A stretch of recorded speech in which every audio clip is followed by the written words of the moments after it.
अध्याय 141 जादुई हथियार और जादुई कार्ड अनुवादक 54,96,90,339।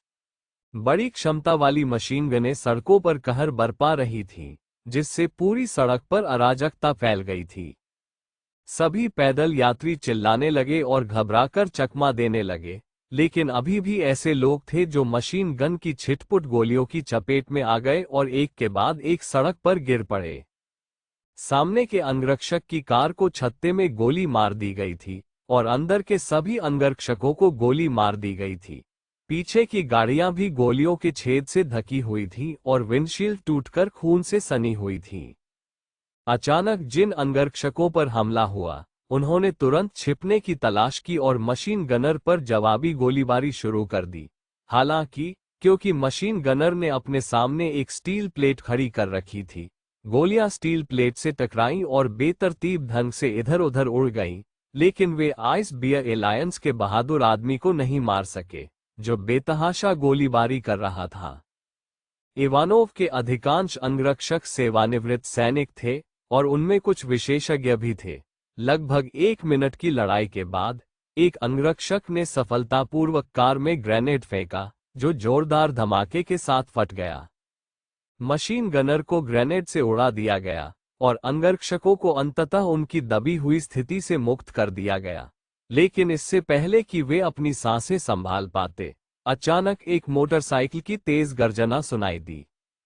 काले बाइकर सूट और काले हेलमेट पहने 20 से अधिक बंदूकधारी पहाड़ी मोटरसाइकिलों पर काफिले की ओर बढ़े। उन्होंने अपनी सबमशीन बंदूकें उठाईं और गोलीबारी शुरू कर दी, जिससे एक बार फिर अंगरक्षक दब गए और वे हिलने डुलने में असमर्थ हो गए।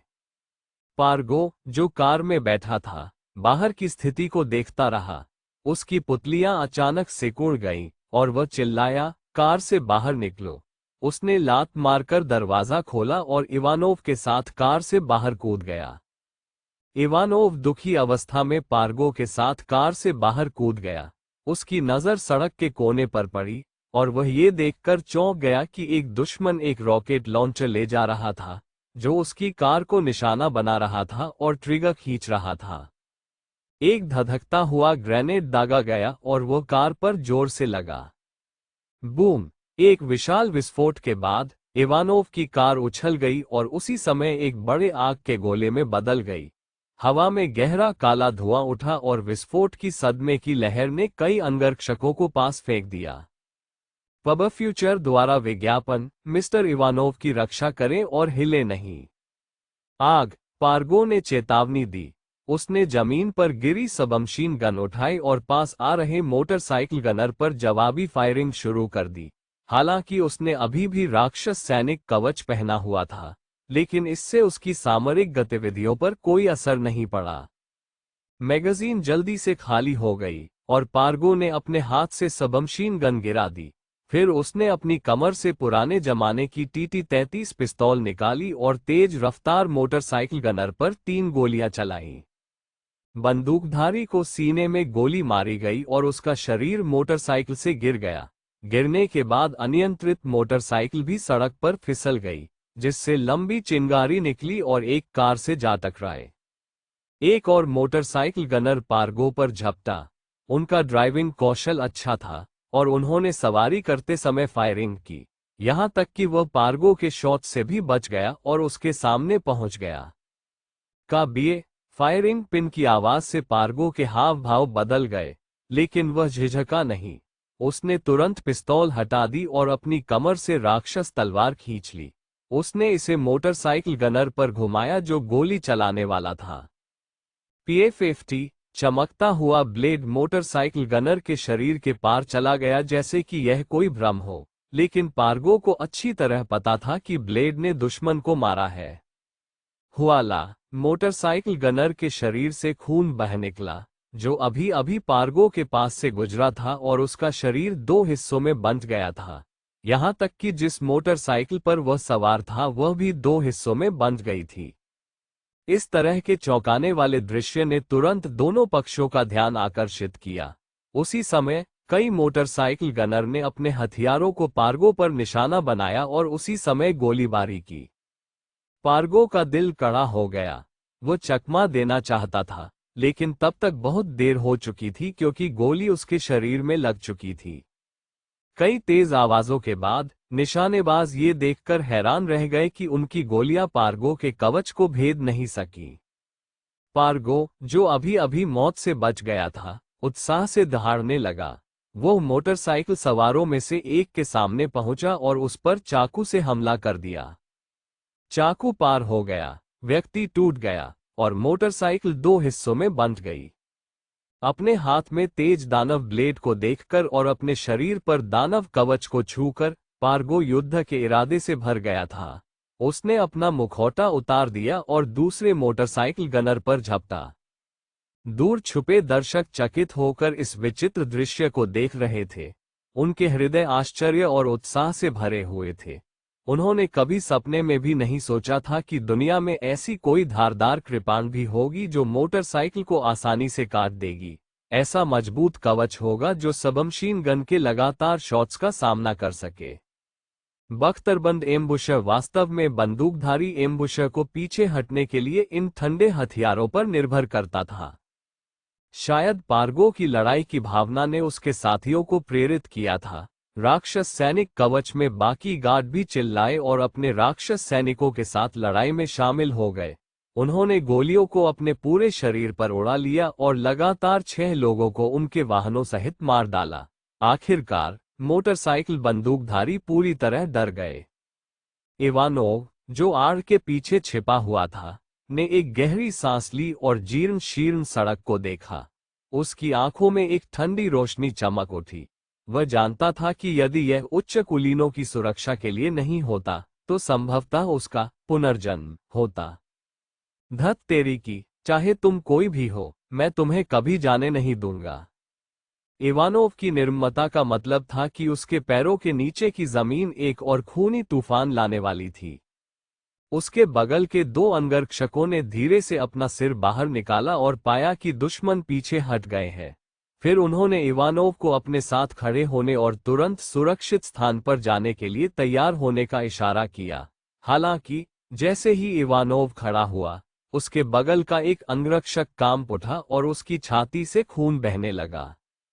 हाथ में स्वचालित राइफल लेकर छत पर छिपे एक बंदूकधारी ने अचानक इवानोव और अन्य लोगों पर गोलीबारी शुरू कर दी। इवानोव का दिल जोर से धड़क उठा और उसने बिना किसी हिचकिचाहट के अपने हाथ में मौजूद एक सफेद कार्ड फाड़ दिया। उसी समय टूटा हुआ कार्ड प्रकाश की धारा में बदल गया और गायब हो गया। एक पल में एक हरी बत्ती का अवरोध इवानोव के चारों ओर लिपट गया। गोलियां एक के बाद एक लाइट शील्ड पर लगी, लेकिन वे सभी पतली लाइट शील्ड द्वारा अवरुद्ध हो गईं और 1 इंच भी आगे नहीं बढ़ सकी। उसके बगल वाला अंगरक्षक इतना भाग्यशाली नहीं था। उनके पेट में गोली लगी थी, लेकिन सौभाग्य से उन्होंने तुरंत प्रतिक्रिया की। ये देखने के बाद कि प्रकाश ढाल गोलियों को रोक सकती है, वह अब प्रकाश ढाल के पीछे छिप रहा था और जवाबी कार्रवाई कर रहा था। उसी समय वो उस प्रकाश ढाल को देखना नहीं भूला जिसने इवानोव को भयभीत दृष्टि से ढक दिया था।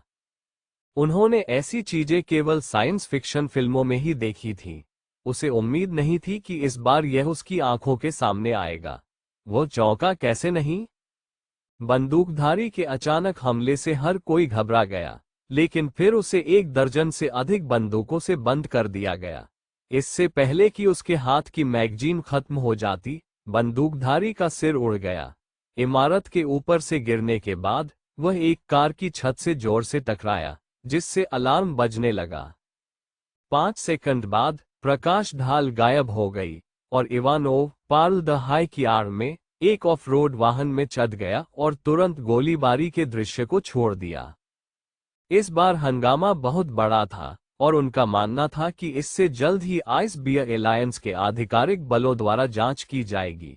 हालांकि इवानोव के पास पहले से ही इससे निपटने का एक तरीका था, इसलिए वह चिंतित नहीं थे। अब उसे सबसे ज्यादा चिंता इस बात की थी कि कौन उसे मारना चाहता है।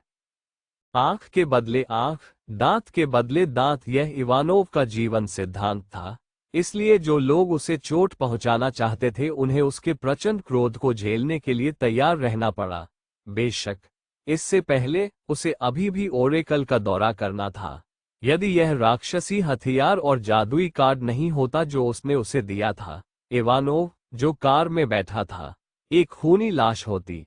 पब फ्यूचर द्वारा विज्ञापन को फायदेदान आपके लिए और अधिक अध्याय लाने में सहायता के लिए हमारा समर्थन करें। संपर्क करें टॉस साइट मैप, दान करें। अध्याय 142। अध्याय 140 लक्षित किया जा रहा है। अनुवादक 54,96,90,339। आधे घंटे बाद तानजेन ने आखिरकार अभी भी भयभीत इवानोव को देखा। हालांकि वह बहुत शांत दिखाई दे रहा था, तानजेन अभी भी उसकी आंखों में दबे हुए गुस्से की झलक देख सकता था। यह मामला इवानोव के लिए अपमानजनक था। अपने चरित्र के साथ वह इतनी आसानी से अपना गुस्सा कैसे शांत कर सकता था? यहां तक कि जब वह तानजेन का सामना कर रहा था, तब भी उसका दिमाग ये सोच रहा था कि बदला कैसे लिया जाए। तानजेन ने इस मामले में हस्तक्षेप नहीं किया। इवानोव के पास जो शक्ति थी, उसके लिए बदला लेने की कार्रवाई को पूरा करना आसान होगा। इसके अलावा यह उसका अपना बदला था। वो संभवतः दूसरों को इसे लेने देने के लिए तैयार नहीं होगा। इवानोव के साथ कुछ देर बातचीत करने के बाद तानजेन ने विषय बदल दिया और उसे बताया कि वह बड़ी मात्रा में सोना लाया है और वह कास्टिंग और बिक्री का प्रभारी होगा। बोलने के बाद तानजेन ने भंडारण स्थान से सोना निकाल लिया। यह एक छोटे पहाड़ जैसा शानदार था। इसे देखते ही इवानोव की आंखें खुली रह गईं। वह प्रशंसा में चिल्लाए बिना नहीं रह सका। उसी समय वह एक टुकड़ा उठाने के लिए नीचे झुका और उसे ध्यान से देखा। पूरे 1 मिनट तक उसे देखने के बाद उसने सोने का टुकड़ा वापस जमीन पर फेंक दिया। चारों ओर सोना फेंकने का एहसास वास्तव में आनंददायक है। दुर्भाग्य से सोना अब मेरा खून नहीं जला सकता। ये सचमुच खेदजनक बात है। इवानोव आहें भरने के सिवा कुछ नहीं कर सका। उसने अब अपने आसपास के सोने के पहाड़ पर ध्यान नहीं दिया। उसने दोबारा इसकी ओर देखा भी नहीं। यह उनके सामान्य व्यक्तित्व से बहुत बड़ा विरोधाभास था। इवानोव, जो कभी पैसे को अपना जीवन मानता था, अब मृतकों में से पुनर्जीवित होने के बाद शक्ति और अमरता से ग्रस्त था। अब उसे पैसों का मोह नहीं रहा। भले ही सोना अरबों का हो, वह केवल आश्चर्यचकित था और उसकी प्रशंसा कर रहा था, लेकिन उसके दिल में कोई लालच नहीं था। पब फ्यूचर द्वारा विज्ञापन। उन दोनों ने सोने से कैसे निपटना है इसके विवरण पर चर्चा करने के बाद तानजेन उठकर चले गए। इवानोव भी जल्दी से अपनी कार में निकल गया। इस बार हंगामा बहुत बड़ा था और कई बातें उजागर हो चुकी थीं। उन्हें आपातकालीन योजना शुरू करनी पड़ी। लेकिन इवानोव उस दुश्मन को नहीं भूला जो उसे मारना चाहता था, और उसने पहले से ही अपना बदला लेने की योजना बनाना शुरू कर दिया था। जब तानजेन और इवानोव आइस बियर एलायंस के एक पुलिस स्टेशन में मिल रहे थे, तो कई पुलिस अधिकारी निगरानी कैमरे से कॉपी किए गए गोलीबारी के दृश्य का वीडियो देख रहे थे। उनके एक्सप्रेशन बेहद लाजवाब थे। तीव्र गोलीबारी ने उन्हें पहले ही घबरा दिया था, लेकिन जब पार्गो ने मोटरसाइकिल चालक और जिस मोटरसाइकिल पर वह सवार था, उसे काट दिया, तो उन्हें लगा कि वे चीजें देख रहे हैं। हालांकि जब पार्गो ने अपनी शक्ति दिखाई और लगातार 3 मोटरसाइकिलें तोड़ दी, तो सभी के चेहरे गंभीर हो गए और मूल हंसी और मजाक गायब हो गया। उसके बाद बाकी गार्डों ने गोली के हमले को पूरी तरह से नजरअंदाज करते हुए पर गांव के समान कार्रवाई को दोहराया और भयभीत मोटरसाइकिल चालक और उसके माउंट को 2 हिस्सों में विभाजित करने के लिए आगे बढ़े। मोटरसाइकिल चालक को तब तक मार डाला जब तक वो चूहे की तरह भाग नहीं गया। जब इवानोव ने काट को फाड़ दिया, तो उसके शरीर की सतह पर एक ऊर्जा ढाल बन गई, जिसने स्वचालित हथियारों से गोलियों को रोक दिया। सभी का मुंह आश्चर्य से खुला रह गया और सब में अविश्वास के भाव दिखे। क्या आप निश्चित हैं कि आपने गलत वीडियो नहीं चलाया है? क्या हम कोई साइंस फिक्शन फिल्म देख रहे हैं? एक मजबूत पुलिस अधिकारी ने लंबे समय तक आश्चर्यचकित भाव बनाए रखने के कारण अपने सुन्न गालों को रगड़ा और अपने बगल वाले सहकर्मी की ओर मुड़ा। उसका स्वर अनिश्चितता से भरा था और उसे सकारात्मक उत्तर देने के लिए तत्काल किसी की आवश्यकता थी। बहुत कम बालों वाला एक गोल मटोल आदमी कंधे उचका रहा था, जिससे पता चलता है कि वह भी अचंभित था और उसे वह नहीं दे सका जो उसे चाहिए था। ऐसी बहुत सी चीजें हैं जिनका इस मामले में कोई मतलब नहीं है। उदाहरण के लिए, कवच जो सबमशीन बंदूकों से नहीं डरता, तलवार जो एक व्यक्ति और मोटरसाइकिल को विभाजित करने के लिए काफी तेज है, और ऊर्जा ढाल जो राइफल की गोलियों को रोक सकती है। इन बातों का कोई मतलब नहीं है। मुझे लगता है कि इस मामले की सूचना गठबंधन मुख्यालय को दी जानी चाहिए, और मुझे यकीन है कि अलायंस जनरल ऑफिस इस मामले में दिलचस्पी लेगा। चमड़े की जैकेट पहने एक आदमी ने शांत भाव से कहा। जाहिर था कि उनकी बातों से बाकी लोग सहमत थे। सभी के सहमत होने के बाद उन्होंने तुरंत इस असामान्य गोलीबारी की सूचना अलायंस मुख्यालय को दी। जैसा कि उन्होंने उम्मीद की थी, उन्हें आधे घंटे से भी कम समय के बाद अलायंस मुख्यालय से जवाब मिला, जिसमें उनसे कहा गया कि वे अपने आप कार्य न करें। इस मामले से निपटने के लिए मुख्यालय ने एक विशेष अभियान दल भेजा था। साथ ही इससे जुड़ी सारी जानकारी ब्लॉक कर दी गई और किसी को भी इसके संपर्क में आने की इजाजत नहीं दी गई। चमड़े की जैकेट पहने आदमी ने फोन रखने के बाद एक अभिव्यक्ति दिखाई जिसमें कहा गया था, मुझे ये पता था। फिर उसने अपने आदमियों को भगाने का इशारा किया, आप सभी काम पर लग जाओ। शाम को 3 काले कारोबार वाली कारें पुलिस स्टेशन में दाखिल हुईं। दरवाजे खुलने के बाद काले कपड़े पहने 1 दर्जन से अधिक पुरुष और महिलाएं बाहर निकले और सीधे पुलिस स्टेशन में चले गए। यह एक विशाल सम्मेलन कक्ष था और कमरा बहुत शांत था। दर्जनों पुरुष और महिलाएं या तो खड़े थे या बैठे थे, एक वीडियो देख रहे थे जिसे चमड़े वाले आदमी ने पहले देखा था। पार्गो के प्रदर्शन और इवानोव के शरीर पर दिखाई देने वाली ऊर्जा ढाल को देखने के बाद उन सभी के भाव अलग अलग थे। वीडियो अचानक समाप्त हो गया। छोटे, हल्के सुनहरे बालों वाली एक महिला ने कमरे में मौजूद लोगों की ओर देखा और थोड़ी तेज गति से बोली, सभी ने मामले की पूरी प्रक्रिया देखी है। अब मैं आपके विचार सुनना चाहता हूं। जैसे ही महिला की आवाज सुनाई दी, दाढ़ी वाले एक साहसी व्यक्ति ने वीडियो चला दिया। जब दृश्य में पार्गो को मोटरसाइकिल शूटर पर हमला करते हुए दिखाया गया, तो उसने वीडियो रोक दिया और पार्गो की ओर इशारा किया। मुझे यह आदमी याद है, उसका नाम पार्गो है और वह नॉर्थ सी एलायंस में एक प्रतिरोध संगठन के मुख्य सदस्यों में से एक है। उन्होंने कई प्रभावशाली अभियानों में भाग लिया, लेकिन जब प्रतिरोध संगठन भंग हो गया, तो वह और उनकी बहन गायब हो गए। मुझे उनसे यहां आने की उम्मीद नहीं थी। दाढ़ी वाले आदमी के हाथ बोलते समय निष्क्रिय नहीं थे। उसकी उंगलियां मोबाइल फोन पर तेजी से फिसली और पार्गो की जानकारी सभी के संचार उपकरणों तक पहुंचने में देर नहीं लगी। उनमें से अधिकांश ने अपने संचार उपकरण उठाए और उसे देखा, फिर उन्होंने अपनी चर्चा जारी रखी। चश्मा पहने एक दुबले पतले युवक ने तस्वीर को जूम करके देखा और पार्गो के कवच की ओर इशारा किया। उन्होंने अपने राक्षस हथियार और तलवार का स्क्रीनशॉट भी लिया। दोनों तस्वीरों को एक साथ रखने के बाद उन्होंने कहा, मेरा मानना है कि सभी ने देखा है कि पार्गो का कवच और तलवार दोनों पारदर्शी है। जहां तक मुझे पता है, कुछ पारदर्शी धातुएं हैं जिन्हें विशेष प्रक्रियाओं द्वारा संसाधित किया गया है, लेकिन उनमें से कोई भी वीडियो में कवच और तलवार जितना कठोर नहीं है। अन्य पारदर्शी सामग्रियां इसे प्राप्त करने में सक्षम नहीं है। जब मैंने छवियों को संसाधित किया, तो मैंने पाया कि वे सभी धीमी रोशनी उत्सर्जित कर रहे थे। यदि वह अंधेरी रात होती, तो मेरा मानना है कि रोशनी और भी तेज होती। इससे मैं मोटे तौर पर पुष्टि कर सकता हूं कि कवच और ब्लेड के लिए इस्तेमाल की जाने वाली सामग्री एक अत्यंत दुर्लभ धातु होनी चाहिए। ये कहने के बाद चश्माधारी व्यक्ति ने सुरक्षात्मक ढाल का उपयोग करते हुए इवानोव का वीडियो चालू कर दिया। ये दूसरे एंगल से लिया गया वीडियो था। चूंकि लड़ाई का स्थान एक हलचल भरे इलाके में स्थित था, इसलिए 20 से अधिक कैमरों ने लड़ाई की पूरी प्रक्रिया को कैद कर लिया था। चश्मा पहने आदमी ने पानी का एक घूंट लिया और रुकी हुई छवि की ओर इशारा किया। क्या सभी ने नोटिस किया? यह व्यक्ति सुरक्षा का मुख्य लक्ष्य है। बंदूकधारी उन्हें भी निशाना बना रहे थे।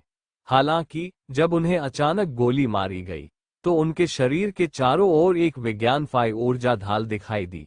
मैं कहना चाहूंगा कि इस प्रकार की ऊर्जा ढाल का अस्तित्व लगभग असंभव है, क्योंकि इसके लिए नियंत्रणीय उच्च घनत्व ऊर्जा की आवश्यकता होती है। प्रौद्योगिकी के वर्तमान स्तर को देखते हुए ऐसा करना असंभव है। जैसे ही चश्मे वाले आदमी ने बोलना समाप्त किया, किसी ने पूछा, हालांकि इस वीडियो में वास्तव में एक बल क्षेत्र ढाल है, यह आपके द्वारा कैसे समझाया जाता है? चश्मा पहने आदमी ने अपना सिर हिलाया। स्क्रीन को समायोजित करने के बाद उन्होंने इवानोव के हाथ की ओर इशारा किया और कहा, मैंने देखा कि ऊर्जा ढाल सक्रिय होने से पहले इस आदमी ने एक सफेद कार्ड को फाड़ने के लिए अपने हाथ का इस्तेमाल किया था। जब कार्ड को टुकड़े टुकड़े कर दिया गया तो वह वास्तव में रोशनी में बदल गया और गायब हो गया। कृपया ध्यान दें कि यह जला नहीं, बल्कि प्रकाश में विघटित हो गया और गायब हो गया। चश्मा पहने आदमी ने अपना चश्मा ऊपर किया और भौहें चढ़ा ली, जैसे कि वह खुद से बात कर रहा हो। ये कैसा जादुई पदार्थ है? क्या सुरक्षा कवच को सक्रिय करने के लिए यह एक शर्त हो सकती है? पबफ्यूचर द्वारा विज्ञापन को फायदेमंद आपके लिए और अधिक अध्याय लाने में सहायता के लिए हमारा समर्थन करें। संपर्क करें टॉस साइट मैप, दान करें। अध्याय 143 विशेष अभियान दल और दूसरी भूमिगत मंजिल में प्रवेश। अनुवादक 54,96,90,339। चश्मे वाले उस आदमी को देखकर, जो गहरी सोच में डूबा हुआ था, सभी ने उसे नजरअंदाज कर दिया। वे सभी चश्मे वाले व्यक्ति के चरित्र को जानते थे। एक बार जब वह अपने आप में बड़बड़ाने की स्थिति में आ जाए, तो उन्हें आसानी से उसके विचारों को बाधित नहीं करना चाहिए, अन्यथा वह पागल हो जाएगा। छोटे बालों वाली महिला ने देखा कि सभी लोग चुप हैं, तो उसने कहा, खुफिया विभाग द्वारा भेजी गई जानकारी के अनुसार जांच के बाद जिस युवक पर हमला हुआ था उसकी पहचान की पुष्टि हो गई है। उस आदमी का नाम लेवसेट था, जो फायर फिस्ट नामक एक छोटे स्थानीय गिरोह का सदस्य था।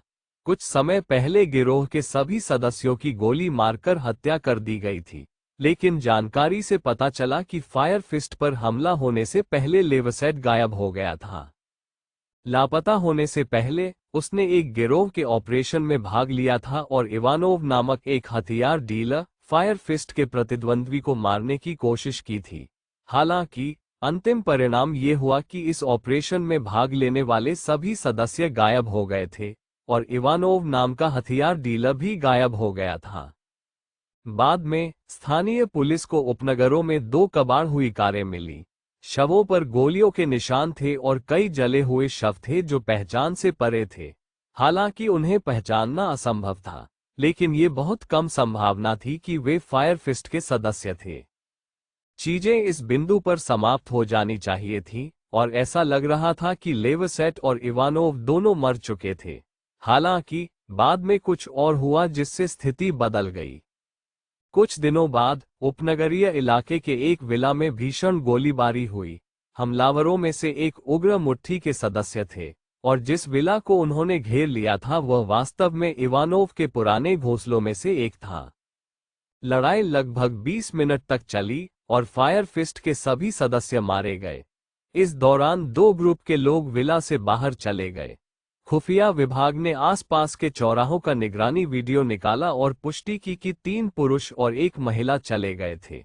जाने वाले पहले 2 लोग पार्गो और लेवसेट थे। दूसरा समूह 1 पुरुष और 1 महिला का था। वो महिला पार्गो की बहन नताशा थी और वह पुरुष एशियन अलायंस का एक व्यक्ति था। हमारी जांच के बाद हमें पता चला कि उस आदमी का नाम तांगजेन था, जो एक अवैध आप्रवासी था। वो कुछ समय पहले एक टूर ग्रुप में शामिल हुए और एलायंस में प्रवेश करने के बाद उस रात अचानक गायब हो गए। पबफ्यूचर द्वारा विज्ञापन उस आदमी के बारे में बहुत कम जानकारी थी। वे केवल इतना जानते थे कि वह एक अनाथ था जिसे गोद लिया गया था और उसका पालन पोषण किया गया था। उनकी एक बहन थी जिसका कोई खून का रिश्ता नहीं था और वह आमतौर पर चुप रहती थी। जांच के अनुसार उस व्यक्ति के दत्तक पिता पर बहुत बड़ा कर्ज था और वह वर्तमान में इसे चुकाने का प्रभारी था।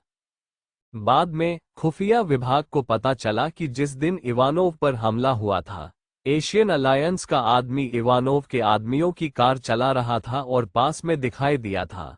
अंत में उन्होंने निष्कर्ष निकाला कि वह इवानोव के विला में प्रवेश कर चुका है। विला में लड़ाई के बाद एशियाई गठबंधन का आदमी स्थानीय क्षेत्र में कई बार दिखाई दिया, लेकिन जल्द ही रहस्यमय तरीके से गायब हो गया।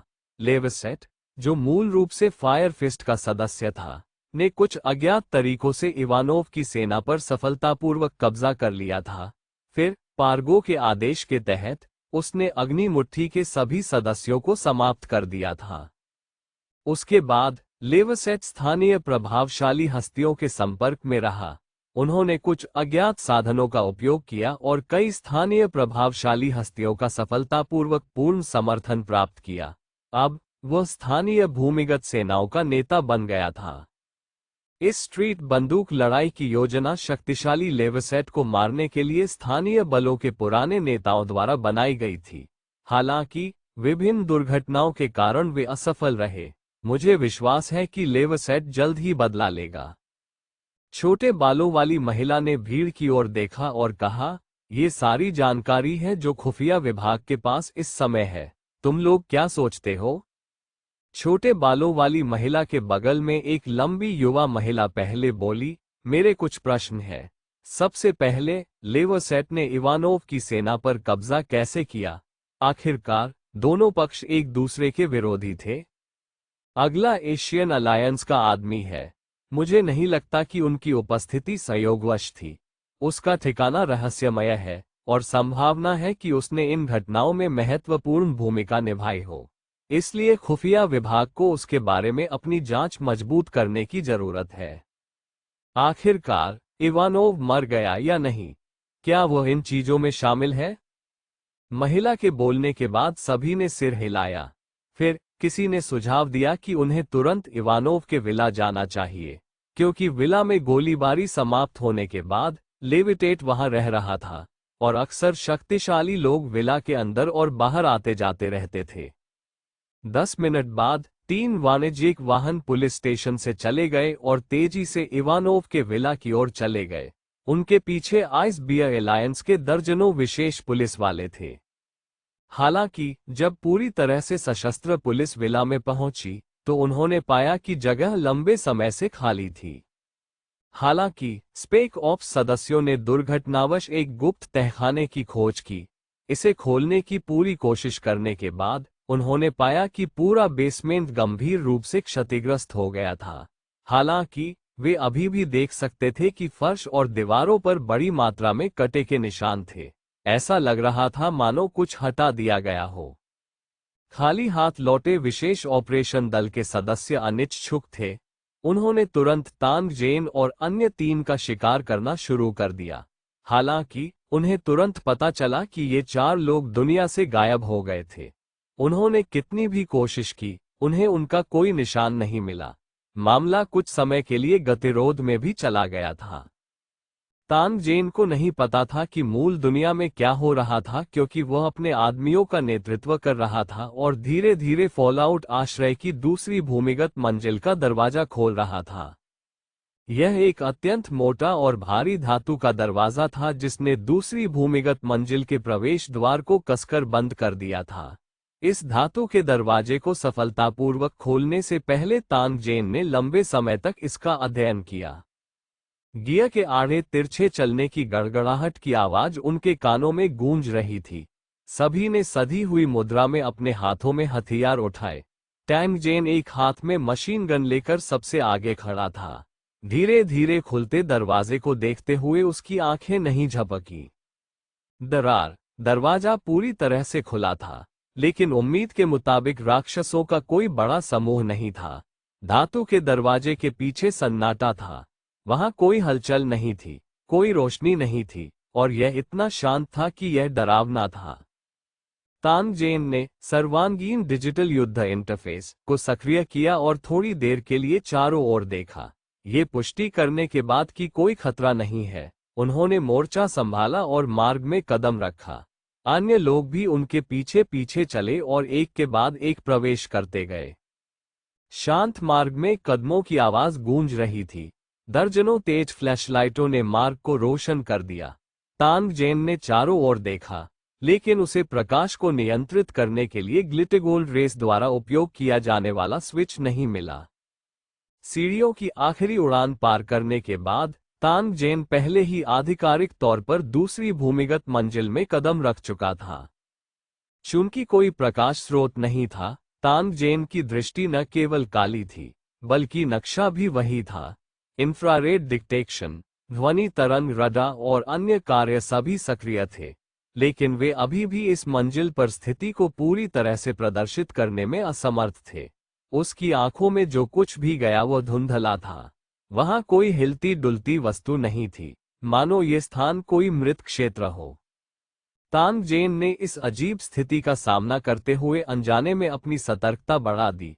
उन्होंने अपने पीछे के लोगों को सावधान रहने का संकेत दिया और खुद कुछ कदम आगे बढ़ गए।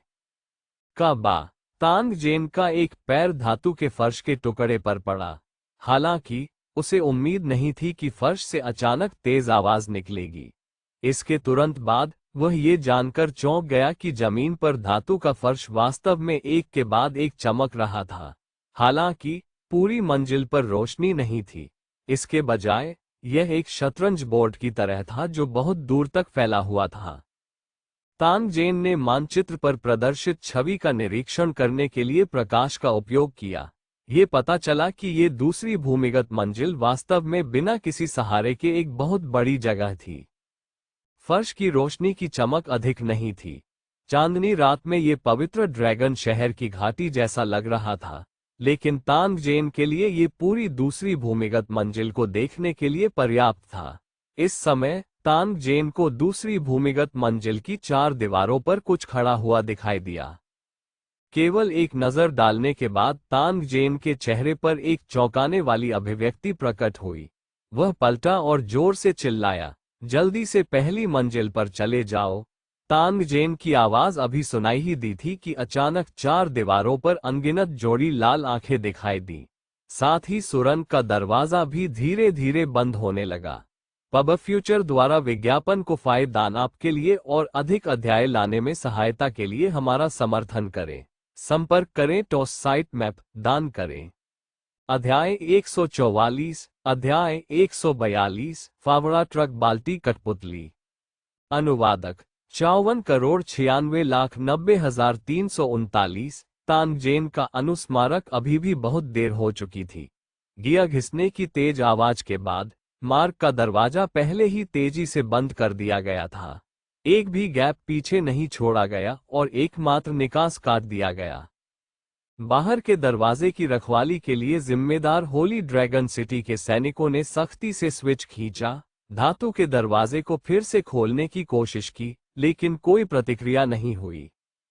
तांग जेन ने बिना पलक झपकाए उन लाल आंखों को देखा जो धीरे धीरे पास आ रही थीं। अपना सिर घुमाए बिना उसने ताई सेंग और अपने पीछे के अन्य लोगों से कहा, तुरंत एक कोना ढूंढो और एक रक्षात्मक घेरा बनाओ। हमला होने से पहले किसी को भी उतावलेपन से काम नहीं लेना चाहिए। तांग जेन के बोलने के बाद उसका शरीर अचानक आगे बढ़ा और उन लाल आंखों के मालिकों की ओर झपटा। साथ ही उसके हाथ में मौजूद मशीनगन से भी लगातार गोलियां छूटने लगी, मानो वो इन चीजों की ओर ध्यान आकर्षित करना चाहता हो। तांग जेन का लक्ष्य हासिल कर लिया गया था। उसके लुभावने हमले का सामना करने के बाद ये चीजें वास्तव में उसकी ओर बढ़ीं। जैसे जैसे वे निकट आए, उन्होंने यांत्रिक ध्वनि की तरंगें भी उत्सर्जित की। ताई सेंग और अन्य जो कोने में बैठे थे, उन्हें अंततः एहसास हुआ कि उन लाल आंखों के मालिक वास्तव में अनगिनत 2.5 मीटर लंबे पहिए वाली धातु की कठपुतलियां थीं जो अपनी 2 तेज ब्लेड जैसी भुजाएं लहरा रही थीं। वे वर्तमान में तांग जेन को घेर रहे थे, जो ज्वार की तरह बीच में खड़ा था।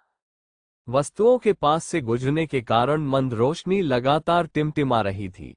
तांग जेन की आकृति उफनते समुद्र में एक अकेली नाव की तरह थी। तेज गोलीबारी की आवाजें आईं। तांग जेन ने मशीन गन को नियंत्रित किया और एक कठपुतली को स्क्रैप धातु में बदलने में कामयाब होने से पहले लंबे समय तक फायरिंग की। हालांकि उन्होंने दर्जनों गोलियों का इस्तेमाल किया था। गोला बारूद की खपत बहुत अधिक थी और दक्षता बहुत कम थी। तानजेन अपने दिल में एक निष्कर्ष पर पहुंचे। तानजेन ने तुरंत मशीन गन को हटा दिया और अपनी मिश्र धातु की तलवार पर स्विच कर दिया। कठपुतली के हमले से बचने के बाद उसने अपना शरीर घुमाया और तलवार से उसके शरीर पर वार किया। जैसे ही तेज तलवार ने कठपुतली के शरीर के आधे हिस्से को भेदा तो हर जगह चिंगारियां उड़ गईं, जिससे वह अचानक अपनी मूल गतिविधियों को रोककर वहीं पर जम गई। एक ब्लेड वाली कठपुतली से छुटकारा पाने के बाद तानजेन ने तुरंत अपनी बड़ी तलवार निकाली। जैसे ही वह अपने अगले लक्ष्य पर हमला करने वाला था, उसे पता चला कि वह पहले से ही कई सौ ब्लेड वाली कठपुतलियों से घिरा हुआ था। एक पल में अनगिनत ब्लेड कट गए। ऐसा लग रहा था कि डॉज के लिए कोई जगह नहीं है। यदि तानजेन थोड़ी सी भी लापरवाही करता तो उसे मीट बंस में काट दिया जाता। पब फ्यूचर द्वारा विज्ञापन। तानजेन का दिल कड़ा हो गया।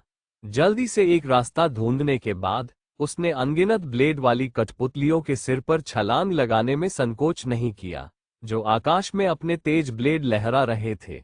उसी समय उसके हाथ पर एक रोशनी चमकी और हवा से एक हरी चेन दिखाई दी, जो तेजी से किनारे पर ब्लेड वाली कठपुतलियों के एक बड़े समूह को बांध रही थी।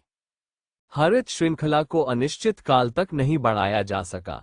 वर्तमान लंबाई पहले ही अपनी सीमा तक पहुंच चुकी थी। जंजीरें उसे ब्लेड सशस्त्र कठपुतलियों के एक हिस्से को नियंत्रित करने में मदद करने में सक्षम थीं। तानजेन पर जो दबाव था वो बहुत कम हो जाएगा। इन धातु निर्मित ब्लेड सशस्त्र कठपुतलियों का सामना करने पर मांस और रक्त के मानव शरीर को कोई फायदा नहीं होगा। तारांकन सी के, अगर मैंने धातु का खोल पहना होता तो मैं निश्चित रूप से आप सभी को मार डालूंगा। तानजेन ने गुप्त रूप से शाप दिया। उसी समय उनके मन में प्रेरणा की एक किरण उभरी। उसे याद आया कि गोदाम में एक फावड़ा कार खड़ी थी जिसकी रखवाली पीटर कर रहा था।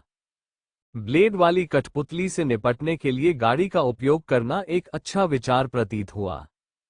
जब तानजेन ने ये सोचा तो वह बहुत खुश हुआ। उसने अपना पैर उठाया और एक ब्लेड सशस्त्र कठपुतली पर लात मारी जो उसकी ओर आ रही थी। अनगिनत ब्लेडों से काटे जाने के बाद उसे वापस उसकी मूल दुनिया में टेलीपोर्ट कर दिया गया। जैसे ही वह मूल दुनिया में प्रकट हुआ, तानजेन तेजी से फावड़ा कार की ओर भागा। वो उस पर कूदा और पाया कि चाबी भी वहीं थी। इसे शुरू करना आसान था। उसने इसे अंतरिक्ष में डालने की कोशिश की और जैसा कि अपेक्षित था, ये बहुत आसानी से हो गया।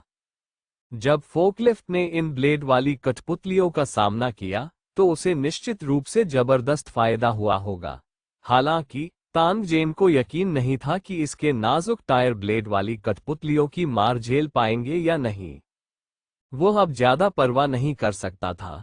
तानजेन ने टेलीपोर्टेशन सक्रिय किया और फॉलआउट शेल्टर की दूसरी भूमिगत मंजिल पर लौट आया। तानजेन की अचानक उपस्थिति ने तुरंत ब्लेड वाले कठपुतली के हमले को आकर्षित किया। सौभाग्य से उसने मानचित्र टेलीपोर्टेशन फंक्शन सक्रिय कर दिया था और सैकड़ों मीटर दूर एक स्थान पर दिखाई दिया। अपने हाथ की लहर के साथ तानजेन ने फावड़ा कार को छोड़ दिया और ड्राइवर की सीट पर बैठ गया। वह दूर ब्लेड वाली कठपुतलियों के बड़े समूह को देखकर हॉर्न बजाता रहा। साथ ही उसने कार की लाइटें भी बंद कर दी, जिससे घने ब्लेड वाली कठपुतलियां तेज रोशनी में छिप गईं। तानजेन को दूर से देखने के बाद तलवार से लैस कठपुतलियां एक सुर में उसकी ओर दौड़ी। उनके पैरों के नीचे फर्श पर दबने वाले धातु के पहियों की आवाज एक साथ आ गई, मानो कोई यांत्रिक सेना चार्ज कर रही हो। उसके बट के नीचे से फोकलिफ्ट ने दहाड़ निकाली। थ्रोटल पहले से ही अधिकतम पर सेट था और गाढ़ा काला धुआं बाहर निकल गया। तानजेन बुरी तरह हंसा और आगे बढ़ने के लिए फोकलिफ्ट चला दी। 300 मीटर, 200 मीटर, 100 मीटर, बूम! तानजेन को एक तेज घंटी जैसी आवाज सुनाई दे रही थी। खुदाई करने वाले यंत्र की फावड़ा बाल्टी सामने वाले ब्लेड वाले कठपुतली से जोरदार टकरा गई। जब वे एक संकरी सड़क पर मिलते हैं तो जो बहादुर होता है वह जीत जाता है। ब्लेड वाली कठपुतली, जो खुदाई करने वाले से बहुत छोटी और भारी थी, उड़ गई और फिर विशाल पहिए से कुचल गई। भयानक टक्कर जारी रही और किसी भी पक्ष का पीछे हटने का कोई इरादा नहीं था। लड़ाई तभी खत्म होगी जब एक पक्ष को टुकड़े टुकड़े कर दिया जाएगा। तांग जेन ने अपनी पूरी ताकत से एक्सीलेटर पर कदम रखा। टक्कर और हैकिंग की आवाजें उसके कानों में गूंजती रहीं। उसके सामने का शीशा टूट गया और उसका एक टायर भी टूट गया जब तक कि उसमें से हवा नहीं निकल गई। हालांकि वो फिर भी हठपूर्वक आगे बढ़ता रहा। उसकी दृष्टि अचानक उज्ज्वल हो गई और उसके सामने अब कोई ब्लेड वाली कठपुतलियां नहीं थी। पता चला कि वे पीछे छूट गए थे। तभी तांग जेन को एहसास हुआ कि ब्लेड वाली कठपुतलियों की सेना जो मूल रूप से एक साथ इकट्ठा हुई थी, उसे उसके द्वारा सिर से पूंछ तक छेद दिया गया था और जमीन पर केवल धातु के अवशेष छोड़ दिए गए थे। सिर्फ एक ही आदान प्रदान में लगभग 1/3 ब्लेड वाली कठपुतलियां मार दी गईं। तांग जेन के लिए ये बस एक सुखद आश्चर्य था। लेकिन अफसोस की बात है कि तलवारों और चाकुओं के बपतिस्मा के बाद गाड़ी बेहद क्षतिग्रस्त हो गई थी। कौन जानता था कि क्या ये किसी अन्य युद्ध के प्रभाव को झेल पाएगा? ब्लेड वाली कठपुतलियां भावनाहीन थीं, इसलिए जब उनकी अपनी प्रजाति नष्ट हो गई तो उन्हें दुख नहीं हुआ। भले ही वे आखिरी क्षण तक लड़ते रहें, भले ही वे अकेले बचे हों, उन्हें डर या झिझक महसूस नहीं होगी। ऐसे शत्रु से लड़ना निस्संदेह कष्टकारी बात थी, क्योंकि शत्रु को मारने का सुख तुम्हें नहीं मिल पाता था और तुम्हें थोड़ी झुंझलाहट भी महसूस होती थी। तांग जेन अच्छी तरह से जानता था कि वू लुआन को आज इन सभी ब्लेड वाली कठपुतलियों से छुटकारा पाना होगा, चाहे कुछ भी हो। अन्यथा ताई सेंग और अन्य लोग इस जगह से भागने के बारे में भूल सकते थे। तांग जेन ने नहीं सोचा था कि ताई सेंग और अन्य लोग इन भयानक धातु कठपुतलियों के खिलाफ कोई फायदा हासिल कर पाएंगे। फावड़ा कार की चालक की सीट से बाहर निकलते हुए तांग जेन ने भंडारण स्थान से एक आरपीजी निकाला और तलवार से लैस कठपुतलियों पर ट्रिगर खींच लिया जो उस पर झपट पड़े। एक जोरदार धमाके के बाद कुछ तलवार से लैस कठपुतलियां उड़ गईं और कुछ विस्फोट के टुकड़ों और आघात तरंगों से असंतुलित हो गईं। हमले के प्रभाव को देखते हुए वह अपना सिर हिलाए बिना नहीं रह सका। इस प्रकार के सर्वधातु प्राणी का सामना करते समय मूल रूप से शक्तिशाली हथियार अब कम हो गया था। तांग जेन को इसकी परवाह नहीं थी कि विनाशकारी शक्ति कम हुई या नहीं। जब तक हमला प्रभावी था तब तक तो ठीक था। उनके भंडारण स्थान में बहुत अधिक गोला बारूद नहीं था। हालांकि अगर वो इन सभी का उपयोग इन ब्लेड वाली कठपुतलियों पर हमला करने के लिए करता तो वह उन्हें काफी नुकसान पहुंचाने में सक्षम होता। यह इस समय तांग जेन की सबसे अच्छी पसंद थी। कुछ समय तक लगातार विस्फोटों की आवाजें आती रहीं। तांग जेन ने रॉकेट मिसाइलों को खाली करने के बाद ग्रेनेड और विस्फोटक फेंकना शुरू कर दिया। कभी कभी वह फायरिंग के लिए मशीन गन का इस्तेमाल करता था। अपनी चपलता पर भरोसा करते हुए वह लगातार इन ब्लेड वाली कठपुतलियों के हमलों से बचते रहे और हमेशा उनसे लगभग 20 मीटर की दूरी बनाए रखते थे। वह इन ब्लेड वाली कठपुतलियों के निर्माता का आभारी था कि उन्होंने उनके लिए कोई लंबी दूरी के हथियार स्थापित नहीं किए, अन्यथा तांग जेन निश्चित रूप से और भी अधिक कठिन और कड़वे युद्ध में फंस जाएगा। पब फ्यूचर द्वारा विज्ञापन को फायदेमंद आपके लिए और अधिक अध्याय लाने में सहायता के लिए हमारा समर्थन करें। संपर्क करें टॉस साइट मैप दान करें। अध्याय 145 दूसरी भूमिगत मंजिल की सफाई की गई है। अनुवादक 54,96,90,339। विस्फोट की आवाज बहरा कर देने वाली कही जा सकती है। इस सीमित स्थान में प्रतिध्वनि विशेष रूप से तीव्र थी। तांग जेन तब तक हिल गया जब तक उसे चक्कर नहीं आने लगे और उसके पास अपने कानों को बहरा होने से बचाने के लिए अपने कान बंद करने के अलावा कोई विकल्प नहीं था। समय धीरे धीरे बीतता गया क्योंकि तांग जेन ने चकमा देना और लड़ना जारी रखा। उसके भंडारण स्थान में गोला बारूद का भंडार धीरे धीरे समाप्त हो गया था। शॉवेल गाड़ी के चारों टायर भी नष्ट हो गए थे। कठपुतली द्वारा इसे दुश्मन के रूप में देखा गया था और क्रूरतापूर्वक कोड़े मारे गए थे। इस समय इसे पहले ही मान्यता से परे काट दिया गया था। सौभाग्य से तांग जेन की कड़वी लड़ाई के बाद 30 से भी कम ब्लेड वाली कठपुतलियां थीं जो दूसरी भूमिगत मंजिल पर सामान्य रूप से चल सकती थीं। तानजेन ने जी भरकर हत्या की, लेकिन वह थक भी गया था। ब्लेड वाली कठपुतलियों में से एक के हमले से बचने के बाद तानजेन ने स्तब्ध ताइसेंग और अन्य लोगों की ओर देखा और चिल्लाया, आप सब क्या बकवास कर रहे हैं? उसे पीट दिया। ताइसेंग और अन्य लोग ये सुनकर अचंभित रह गए। उन्होंने तुरंत अपने हाथों में बंदूकें उठाईं और फायरिंग से पहले शेष ब्लेड वाली कठपुतलियों पर निशाना साधा। चूंकि तानजेन ने 90% ब्लेड वाली कठपुतलियों को मार डाला था, इसलिए ताइसेंग और अन्य पर दबाव बहुत कम हो गया था। अगर तानजेन ने ब्लेड वाली कठपुतलियों को हटाने की पहल नहीं की होती, तो ताइसेंग और उसके लोगों ने अपने आधे से अधिक लोगों को खो दिया होता। हो सकता है कि वे पूरी तरह से नष्ट भी हो गए हों। ये कुछ ऐसा था जिसके बारे में उपस्थित सभी लोग बहुत स्पष्ट थे। ब्लेड वाली कठपुतलियां बहुत मजबूत नहीं थीं। युद्ध में केवल साधारण लेवल 2 राक्षसों के बराबर थीं। हालांकि उनके पास एक ठोस धातु का खोल था और वे असंख्य और तेज थे। यदि वे एक साथ उस पर झपटते तो उनके पास उससे सीधे लड़ने का कोई रास्ता नहीं था। ये कहना अतिशयोक्ति नहीं होगी कि तानजेन ने उन सभी की जान बचाई थी। पब फ्यूचर द्वारा विज्ञापन, गोलियों और विस्फोटों की आवाजें सुनाई दी और शेष ब्लेड वाली कठपुतलियां अंततः समूह के संयुक्त हमलों के तहत जमीन पर बिखरे हुए हिस्सों में बदल गईं। तानजेन जमीन पर बैठ गया। उसने लापरवाही से अपने भंडारण स्थान से बियर की एक कैन निकाली और उसे गटक लिया। यह महसूस करने के बाद कि यह पर्याप्त नहीं है, उसने 2 और डिब्बे निकाले और उन्हें लगातार पी लिया। तभी उसे बहुत अधिक सहजता महसूस हुई। जब भूख, प्यास और थकान की भावना धीरे धीरे कम हो गई, तानजेन तुरंत जमीन से कूद गया और एक ब्लेड वाले हाथ वाली कठपुतली के पास चला गया जिसे उसने अपनी मिश्र धातु की तलवार से तोड़ दिया था। कुछ देर तक इसे देखने के बाद उन्होंने इसे कुछ ही चालों में नष्ट कर दिया। ब्लेड वाली कठपुतली का बाहरी आवरण हटाए जाने के बाद एक चिकना सुनहरा कंकाल सामने आया। इसके नीचे अलग अलग मोटाई के सुनहरे मुलायम धागे छिपे हुए थे। इसके अलावा क्रिस्टल येलो ग्रीस में लिपटे सभी प्रकार के सटीक हिस्से थे जो हड्डियों के बीच के अंतराल को भरते थे। तानजेन उस ऊर्जा स्रोत को ढूंढना चाहता था जो उसकी गति को बनाए रखता है और देखना चाहता था कि वह क्या है। चमकते सोने के कबीले द्वारा उपयोग किए जाने वाले ऊर्जा स्रोत के बारे में वह हमेशा बहुत उत्सुक थे। यदि वह इसमें महारत हासिल कर सके और आगे शोध और इसका प्रसार कर सके, तो वह अपनी मूल दुनिया पर ऊर्जा निर्भरता से छुटकारा पाने में सक्षम हो सकता है।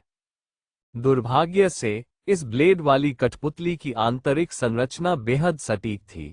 तानजेन काफी देर तक इसे देखने के बाद भी भ्रमित थी। कम समय में इसे पूरी तरह से नष्ट करना और इसका विश्लेषण करना उनके लिए असंभव था। इसके अलावा इस तरह की चीज उनका मजबूत पक्ष नहीं थी। ऐसा करने के लिए एक बहुत ही ठोस पेशेवर आधार वाले व्यक्ति की आवश्यकता थी। संपूर्ण पवित्र ड्रैगन सिटी की खोज करने के बाद भी तानजेन को ऐसी कोई प्रतिभा नहीं मिली। इससे वह असहाय महसूस करने लगा। हालांकि उसके पास कोई विकल्प नहीं था। आखिरकार यह मूल दुनिया नहीं थी। ऐसा लगा कि आत्मा पर कब्जा करने के प्रयोग को तेज करना होगा। जब तक वह पूरे विमान में आत्मा के संचरण को पूरा कर सकता है, तानजेन बड़ी मात्रा में उन प्रतिभाओं को प्राप्त करने में सक्षम होगा जिनकी उसे आवश्यकता है। ये सब उस अत्यंत रहस्यमय कानून के कारण है। तानजेन आत्मा को संग्रहित करने वाले मस्तिष्क मोती को इस दुनिया में नहीं ला सका। वह मूल संसार से एक भी जीवाणु नहीं ला सका। कहा जा सकता है कि वह बेहद सख्त थे। पिछली बार उसने 2 बंदूकधारियों को तेज मुक्कों से मार डाला था और उनकी आत्माएं एकत्र कर ली थीं।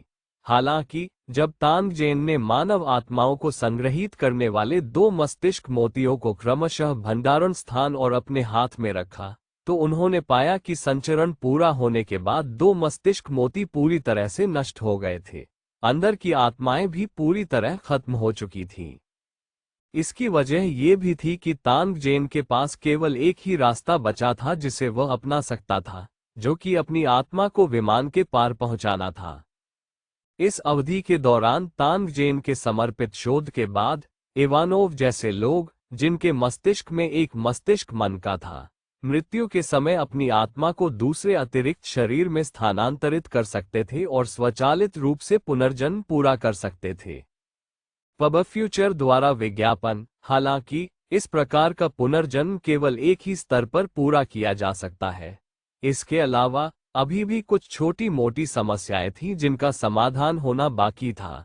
हालांकि तानगजेन प्रयोग शुरू करने के लिए पहले से ही तैयार था। एक बार यह प्रयोग सफल हो गया तो वह विमानों में आत्मा संचरण प्रयोग को अंजाम दे सकता था। सभी को ब्लेड वाली कठपुतलियों के अवशेष इकट्ठा करने का संकेत देने के बाद तानगजेन ने दूसरी भूमिगत मंजिल के चारों ओर देखना शुरू कर दिया और दरवाजा खोलने के लिए उपकरण ढूंढने की कोशिश की। एक बड़े घेरे में चलने के बाद तानगजेन की नजर दीवार पर चमचमाते सोने के कबीले के पात्रों के ढेर पर रुक गई। कुछ देर तक इसे देखने के बाद उन्होंने पात्रों द्वारा बताए गए आदेश के अनुसार काम किया और पहली और दूसरी मंजिल के बीच का दरवाजा सफलतापूर्वक खोल दिया। जैसे ही धातु का दरवाजा खुला, होली ड्रैगन सिटी के योद्धा जो पहली भूमिगत मंजिल की रखवाली कर रहे थे, ये देखने के लिए नीचे दौड़े कि क्या हो रहा है। जब उन्होंने देखा कि हर कोई सुरक्षित और स्वस्थ था और जमीन टूटे हुए धातु के टुकड़ों से ढकी हुई थी, तो उन्होंने राहत की सांस ली और युद्ध के मैदान को साफ करने के लिए टीम में शामिल हो गए। जमीन पर बहुत सारे धातु के अवशेष थे, लेकिन क्योंकि वे बहुत हल्के सुनहरे धातु से बने थे, इसलिए उन्हें हिलाना मुश्किल नहीं था। समूह ने उन्हें कई छोटे ढेरों में विभाजित किया और साथ ही कुछ अच्छी तरह से संरक्षित ब्लेड वाली कठपुतलियों को एक साथ रखा। मलबे को तुरंत सतह पर नहीं ले जाया गया क्योंकि बाहर इसे रखने की कोई जगह नहीं थी, इसलिए इसे अस्थायी रूप से यहीं ढेर कर दिया गया था। इस अवधि के दौरान किसी ने ब्लेड वाली कठपुतली की ब्लेड वाली भुजाओं को घुमाने की कोशिश की और पाया कि इस विशेष धातु से बने लंबे ब्लेड बेहद तेज थे। दुर्भाग्य से आकार अजीब था और मानव उपयोग के लिए उपयुक्त नहीं था। संशोधित होने के बाद ही इसे सामान्य हथियार के रूप में इस्तेमाल किया जा सकता था।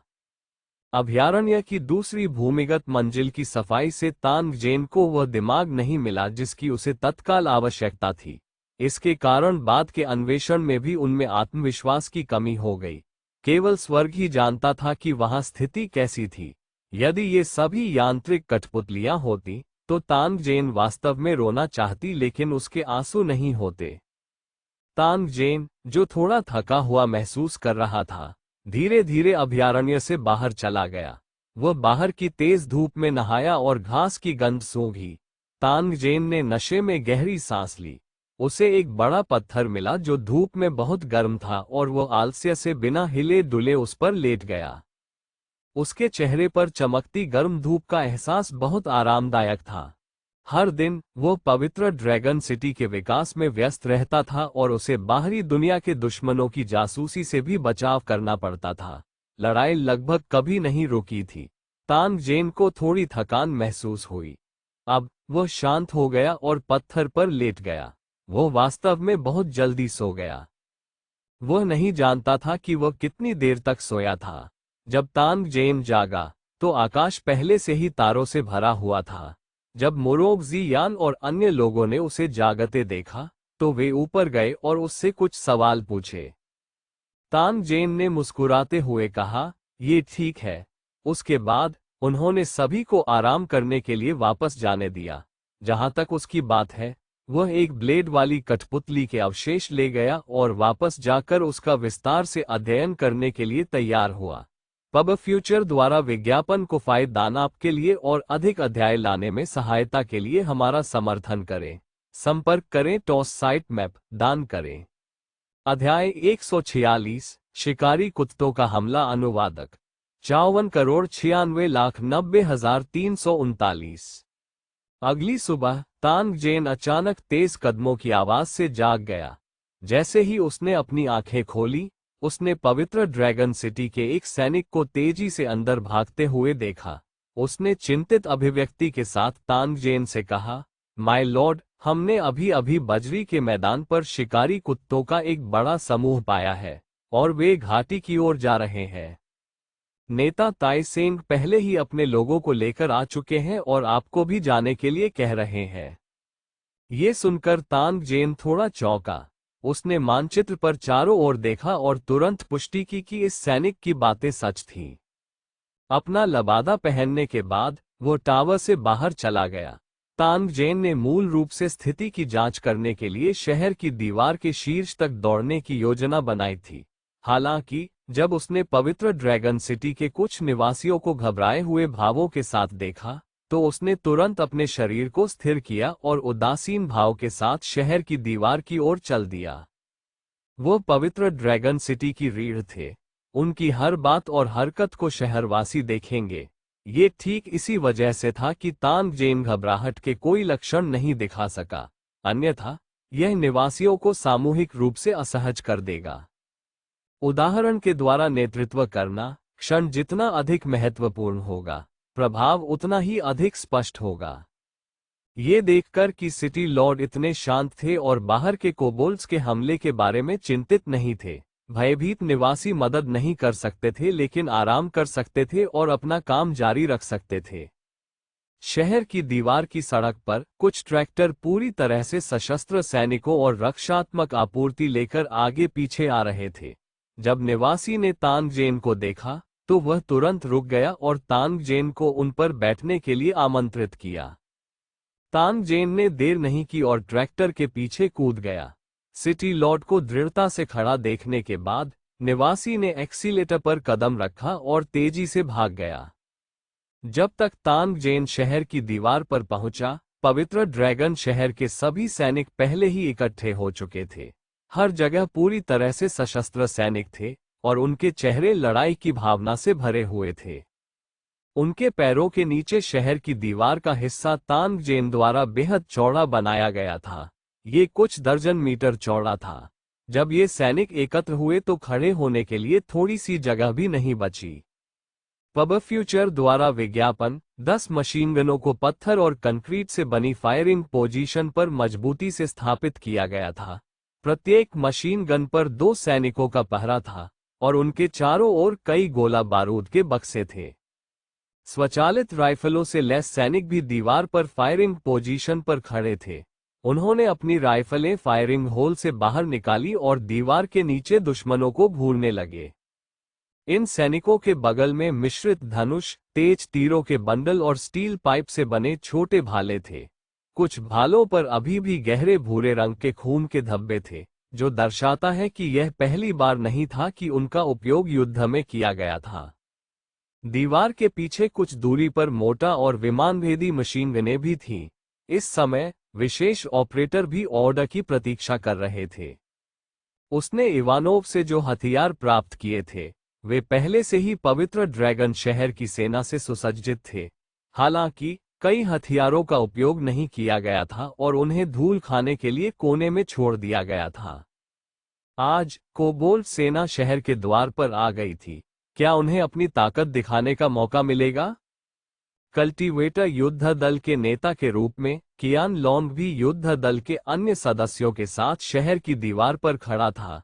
हालांकि ये लोग, जिन्होंने काली चमड़े की शर्ट और चमड़े की पैंट और हल्के कवच पहने हुए थे, बहुत बेकार लग रहे थे और बोरियत के कारण एक दूसरे से बातचीत कर रहे थे। साधारण होली ड्रैगन सिटी सैनिकों के मानक हथियारों और उपकरणों की तुलना में इन कल्टीवेटर टीमों के उपकरण बहुत गंदे थे। उनमें से कुछ के पास तलवारें थीं, कुछ के पास कृपान थी और कुछ के पास युद्ध में कुल्हाड़ियां भी थीं। हालांकि वे सभी उत्कृष्ट सामग्रियों से बने थे और हथियार थे जिन्हें तांग जेन ने विशेष रूप से उनके लिए तैयार किया था। इसके अलावा प्रत्येक व्यक्ति को एक पिस्तौल और 2 ग्रेनेड रखने होंगे। बाकी उपकरण उनकी प्राथमिकताओं पर निर्भर थे। एक कृषक युद्ध दस्ता सामान्य लड़ाइयों में नहीं जुटाया जाएगा। वे तांग जेन के अधीन विशेष बल थे और कुछ कठिन अभियानों को अंजाम देने में विशेषज्ञ थे। उन्हें केवल एहतियात के तौर पर शहर की दीवार पर तैनात किया गया था। आखिरकार वे किसान थे जो मुख्य रूप से ठंडे हथियारों का इस्तेमाल करते थे और बंदूक से युद्ध करने के आदी नहीं थे। जब उसने तानजेन को चलते देखा तो भारी बख्तरबंद ताइसेंग ने तुरंत दूरबीन तानजेन को सौंप दी। हालांकि उन्हें तानजेन ने मुस्कुराहट के साथ अस्वीकार कर दिया था। उनकी मानचित्र दृष्टि के कारण उन्हें इतनी प्रभावी दूरी पर दूरबीन का उपयोग करने की कोई आवश्यकता नहीं थी। इस समूह में लगभग 5000 कोबोल्ट हैं और वे बहुत सारी आपूर्ति लाए हैं। वे स्पष्ट रूप से तैयार हैं। मैंने कुछ देर तक देखा और पाया कि टीम में कोई महिला या बच्चा नहीं था। इसके बजाय वे सभी युवा कोबोल्ट थे। वे सभी कवच पहने हुए थे और भाले पकड़े हुए थे। वे स्पष्ट रूप से शुद्ध योद्धा थे और उनका लक्ष्य बहुत स्पष्ट था, जो कि हमारे पवित्र ड्रैगन शहर का पाइकशियु था। तानजेन ने समय समय पर अपना सिर हिलाया। जब ताइसेंग उसे दुश्मन के बारे में बता रहा था तो वह नक्शे के माध्यम से उसके सामने कुत्ते के सिर वाले लोगों को भी देख रहा था। सच्चाई ये हो सकती है, जैसा कि ताइसेंग ने कहा था, कि आक्रामक लोगों का ये समूह पवित्र ड्रैगन सिटी के लिए आया था। पब फ्यूचर द्वारा विज्ञापन। तानजेन अपने दिल में थोड़ा हैरान था। उसकी पवित्र ड्रैगन सिटी कुत्ते जैसी सोच वाले लोगों की नजरों में कब आए।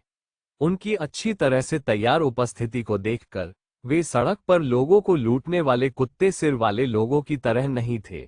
इससे पता चला कि कुत्ते के सिर वाले लोगों के इस समूह ने लंबे समय से पवित्र ड्रैगन सिटी की लालसा की थी। जब उसने इस बारे में सोचा तो तानजेन मदद नहीं कर सका, लेकिन एक हल्की सी हंसी निकाली। उसकी आंखें भी अंधेरी और ठंडी हो गईं। क्या आप इस डैडी लू चेन पर डिजाइन चाहते हैं? क्या तुम्हें विश्वास है कि मैं तुम लोगों को यहां आने और फिर कभी वापस न लौटने पर मजबूर नहीं करूंगा? जब तानजेन कुत्ते के सिर वाले लोगों के इस समूह को देख रहा था तो दूसरा पक्ष पहले से ही दबंग तरीके से आगे बढ़ चुका था। रास्ते में धुआं और धूल उड़ती रही, जो बजरी के मैदान पर बेहद आकर्षक थी। जब वे शहर की दीवार से केवल 500 मीटर की दूरी पर थे तो अहंकारी कोबोल्ट रुक गए। एक क्षण के लिए सभी प्रकार की भौंकने की आवाजें सुनाई देने लगी। ये कोबोल्ट सैन्य आदेश जारी कर रहा था। उसी समय लकड़ी की गाड़ियां चलाने वाले और टीम के सामने बैरिकेड्स लगाने वाले कोबोल्ट भी थे। ये बिल्कुल मानक बात थी। कोबोल्ट सेना के बीच में कवच और भव्य वस्त्र पहने हुए कोबोल्ट्स का एक समूह एक साथ इकट्ठा हुआ था। उन्होंने शहर की दीवारों की ओर इशारा किया और आपस में चर्चा की। उनके हाव भाव से ऐसा लग रहा था मानो वे शहर की दीवारों पर पवित्र ड्रैगन सिटी योद्धाओं के प्रति तिरस्कार से भरे हुए हों। तानजेन की नजर कुत्ते के सिर वाले लोगों के समूह पर जाने के बाद उसने वास्तव में कई कुत्ते के सिर वाले लोगों को रैंक 2 से ऊपर की खेती के स्तर के साथ पाया। उनमें से ऐसा प्रतीत हो रहा था जैसे 2 कुत्ते के सिर वाले लोग पवित्र स्वामी के रूप में कपड़े पहने हुए थे। तानजेन को कुछ लंबे शेर के सिर वाले लोग भी मिले जो भारी कवच पहने हुए थे और उन्होंने उस पर गहरी छाप छोड़ी थी। ऐसा प्रतीत होता है कि तानजेन ने भौहें चढ़ा ली। कुत्ते के सिर वाले लोगों के इस समूह की ताकत कमजोर नहीं थी। ऐसा प्रतीत होता है कि उनके इरादे अच्छे नहीं थे। हालांकि उसने समग्र रूप से कुत्ते के सिर वाले लोगों की ताकत को कम आंकने की हिम्मत नहीं की। तानजेन ने कुत्ते के सिर वाले लोगों के ज्ञान को चरम सीमा तक तुच्छ जाना। ऐसा इसलिए था क्योंकि उन्हें ये भी नहीं पता था कि वे उसे मारने की कोशिश कर रहे थे। इन अहंकारी कोबोल्ट्स ने सोचा कि 500 मीटर की दूरी काफी सुरक्षित थी। घुड़सवार क्रॉसबो के अलावा सामान्य लंबी दूरी के हथियार जैसे धनुष और क्रॉसबो इस स्थिति तक नहीं पहुंच पाएंगे। हालांकि उन्हें नहीं पता था कि ये दूरी भारी मशीनगनों की सीमा के भीतर थी। 12.7 मिलीमीटर मशीन गन की गोलियां निश्चित रूप से इन बेईमान कुत्ते जैसे लोगों को एक दर्दनाक सबक सिखाएंगी। क्या उसे इस तथ्य का फायदा उठाना चाहिए कि कुत्ते जैसी मानसिकता वाले लोगों को अभी भी मजबूती से पैर जमाना है और उन्हें दर्दनाक सबक देना है? जब जेन तांग ने ये सोचा तो वह एक पल के लिए झिझक गया। अंत में उन्होंने इस विचार का विरोध किया। वह कुत्ते जैसे सिर वाले लोगों के समूह को डराने से डरता था। यदि संभव हो तो वह एक भी कुत्ते जैसे व्यक्ति को जाने नहीं देना चाहता था। अधीर मत होइए, जब वे शहर पर हमला करेंगे तो हम उन्हें अच्छी तरह हरा देंगे। तानजेन ने आदेश देने के बाद वह चुपचाप शहर की दीवार पर खड़ा हो गया और कुत्ते के सिर वाले लोगों के शिविर के भीतर की स्थिति का निरीक्षण करना जारी रखा। अवलोकन के माध्यम से वह देख सकता था कि ये कुत्ते जैसे लोग सख्त क्रम में थे और एक व्यवस्थित तरीके से संगठित थे। वे निश्चित रूप से कोई सामान्य कुत्ते के सिर वाले लोग जनजाति नहीं थे। तानजेन को अचानक कुत्ते के सिर वाले लोगों की जनजाति के बारे में याद आया जिसे उसने नष्ट कर दिया था। क्या ऐसा हो सकता है कि लोगों का ये समूह अपने हमवतन लोगों से बदला लेने के लिए यहाँ आया हो? जब उसने इस बारे में सोचा, तानजेन को लगा कि यह असंभव है। ऐसा इसलिए था क्योंकि कुत्ते जैसे लोगों की क्रूरता उनकी प्रजनन क्षमता जितनी ही प्रसिद्ध थी। भले ही वे एक ही मां से पैदा हुए हों, उनके बीच के झगड़े बेहद क्रूर थे। मारे गए कुत्ते जैसे सिर वाले लोगों के एक समूह का बदला लेना उनके लिए असंभव लग रहा था। इसके अलावा यह इतने बड़े दृश्य में था। शायद यह वैसा ही था जैसा उसने अनुमान लगाया था कि कोबोल्स के इस समूह को उसकी पवित्र ड्रैगन सिटी पसंद आ गई थी और वह उस पर कब्जा करना चाहता था। पब फ्यूचर द्वारा विज्ञापन को फायदेमंद आपके लिए और अधिक अध्याय लाने में सहायता के लिए हमारा समर्थन करें। संपर्क करें टॉस साइट मैप, दान करें। अध्याय 147, अध्याय 145, एक तरफा यात्रा। अनुवादक 54,96,90,339। अनजाने में समय बीत गया। लगभग 1 घंटे के बाद हाउंडहेड पुरुषों ने, जो अपना समय बर्बाद कर रहे थे, आखिरकार एक नई चाल चली। हॉर्न की एक छोटी सी आवाज के साथ लगभग 1000 कोबल्ट शिविर से बाहर निकल आए और संरचना के सामने इकट्ठा होने लगे। वे ढाल और छोटे भाले पकड़े हुए तुरंत 10 वर्ग टीमों में विभाजित हो गए। उन्होंने धीरे धीरे गुर्राना शुरू किया जिसे समझना मुश्किल था, और धीरे धीरे पवित्र ड्रैगन सिटी की ओर बढ़ गए। कुत्ते के सिर वाले लोगों का एक समूह साधारण घेराबंदी वाली सीढ़ियां लेकर उनके पीछे पीछे चल रहा था। उन्होंने एक हाथ में घेराबंदी की सीढ़ी और दूसरे हाथ में ढाल पकड़ रखी थी और घेराबंदी टीम के पीछे पीछे चल रहे थे। तानजेन ने पाया कि उनकी घेराबंदी की सीढ़ी की शैली बेहद सरल थी। वह वास्तव में नहीं जानता था कि क्या कुत्ते की तरह चलने वाले लोग बहुत अधिक आश्वस्त थे या यदि वे मानव रक्षा के बारे में ज्यादा नहीं सोचते थे। जैसे ही कोबोल्स ने हमला किया, युद्ध के मैदान पर माहौल तनावपूर्ण हो गया। 1000 कोबोल्ड योद्धा एक साथ एकत्र हुए और आगे बढ़े। उनके पदचाप और शस्त्र टकरा गए। उनके द्वारा छोड़ी गई जानलेवा आभा के साथ उन्होंने स्वाभाविक रूप से एक प्रकार की तीव्र आभा उत्पन्न की जो उन नौसिखियों को आसानी से कमजोर कर सकती है जिन्होंने कभी युद्ध का अनुभव नहीं किया है। हालांकि पवित्र ड्रैगन शहर के सैनिकों के सामने इस तरह का थोपा हुआ तरीका बहुत प्रभावी नहीं था। पवित्र ड्रैगन शहर के सैनिकों के लिए, जो भरी हुई बंदूकों से लैस थे, वे वध किए जाने की प्रतीक्षा कर रहे मेमनों का एक समूह मात्र थे। अगर वे बड़ी क्षमता वाली गोलियों से बनी रक्षा रेखा को तोड़ना चाहते थे, तो उन्हें बेहद दर्दनाक कीमत चुकानी पड़ी। मूल दुनिया की इन आग्नेयास्त्रों को तुच्छ नहीं समझा जाना चाहिए। इन गर्म हथियारों की भयानक शक्ति ने पहले ही पवित्र ड्रैगन शहर के सैनिकों को एक मजबूत आत्मविश्वास दे दिया था। कोबोल्ट सैनिक आगे बढ़ते रहे, शहर की दीवारों के और करीब आते गए। होली ड्रैगन सिटी के सभी सैनिकों ने एक साथ अपने ट्रिगर की रिंग पर अपनी उंगलियां रखी और हमला करने के आदेश का इंतजार किया। जब कोबोल्स की टीम शहर की दीवार से 50 मीटर से कम दूरी पर थी, तो सभी कोबोल्स ने अपनी ढालें अपने सिर के ऊपर उठा ली। शहर की दीवार से नीचे देखने पर ढालों के बीच से कोबोल्ड योद्धाओं के क्रूर चेहरे भी देखे जा सकते थे। वे खून की प्यासी कुछ जोड़ी आंखें भी देख सकते थे जो अवमानना और क्रूरता से भरी हुई थी। वो पब फ्यूचर द्वारा विज्ञापन। राक्षस के पैर की हड्डी से बना बिगुल हॉर्न फिर से बजाया गया। ध्वनि छोटी लेकिन शक्तिशाली थी। जिन कुत्तों जैसे लोगों ने हॉर्न सुना, उन्होंने अचानक हमला बोल दिया। उनकी गति कई गुना बढ़ गई और वे सीधे शहर की दीवार पर जा गिरे। इस समय तान जेन ने हमला करने का आदेश दिया। पा पा पा पा पा सभी बंदूकें आग उगलने लगी और गोलियों की भारी बौछार होने लगी। गोलियों की आवाज से जंगल तूफान की तरह भर गया, जिससे सभी शिकारी कुत्ते डर गए। हालांकि इससे पहले कि वे ध्वनि के स्रोत का पता लगा पाते, अनगिनत गोलियां हवा में घूम गईं और जमीन पर मौजूद सभी शिकारी कुत्तों को अपनी चपेट में ले लिया। अधिक से अधिक शिकारी कुत्तों को गोलियों से छलनी कर दिया गया। कोबोल्ट के हाथों में ठोस ढाल, जो मूल रूप से तलवारों और कृपानों से बचाव कर सकती थी, अब कागज की तरह थी। गोलियों से वह आसानी से टुकड़े टुकड़े हो गया और उसके पीछे छिपे कोबोल्ट को गोली लग गई। गोलियां हर जगह उड़ गईं और चार्जिंग कोबोल्ट पंक्तियों में जमीन पर गिर गए। उनका कवच खून से भीगने लगा।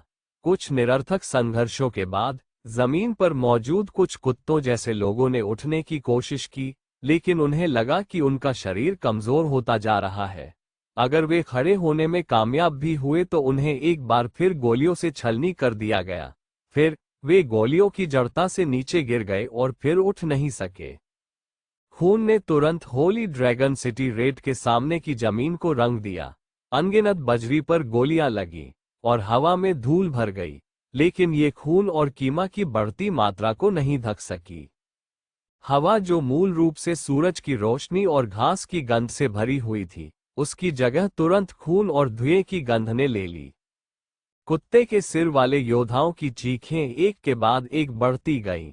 दसों पार्टियां पूरी तरह से बिखर चुकी थीं। कुत्ते के सिर वाले आधे लोग चूहों की तरह भाग रहे थे, जबकि आधे लोगों की हड्डियां और टेंडन टूट गए थे। वे सभी खून से लथपथ जमीन पर पड़े थे। जमीन कोबोल्स की लाशों से ढकी हुई थी और जमीन खून से लाल हो गई थी। हर जगह दयनीय चीखें सुनी जा सकती थीं। 1 मिनट से भी कम समय में आधे हमलावर कोबोल्ड योद्धा मारे जा चुके थे। सभी कुत्ते जैसी सोच वाले लोग अपने सामने आए दुखद दृश्य को देखकर स्तब्ध रह गए। उन्होंने कभी उम्मीद नहीं की थी कि मानव मीनार, जिसे वे कमजोर समझते थे, में इतना भयानक चकमक पत्थर होगा। दरअसल कोबोल्ड सेना में ऐसे गार्ड भी थे जो फ्लिंटलॉक का इस्तेमाल करते थे। हालांकि वे बेहद महंगे फ्लिंटलॉक की तरह थे, जिन्हें प्रत्येक शॉट के बाद ही पुनः लोड किया जा सकता था। पवित्र ड्रैगन सिटी में आग्नेयास्त्रों की तुलना में उन्हें आसानी से सीवरों में फेंक दिया जा सकता है। टीम का नेतृत्व करने वाला एक कुत्ते जैसा अधिकारी शायद अपने सामने के खूनी दृश्य को देखकर अवाक रह गया था। वो वास्तव में जोर से भौंका और अपना छोटा भाला लहराते हुए शहर की दीवार से नीचे गिर गया। हालांकि वो केवल 4 या 5 मीटर ही भागा था कि एक बड़ी क्षमता वाली मशीन गन से उसका सिर उड़ गया। बिना सिर वाली लाश ने हिलना बंद करने से पहले कई बार संघर्ष किया।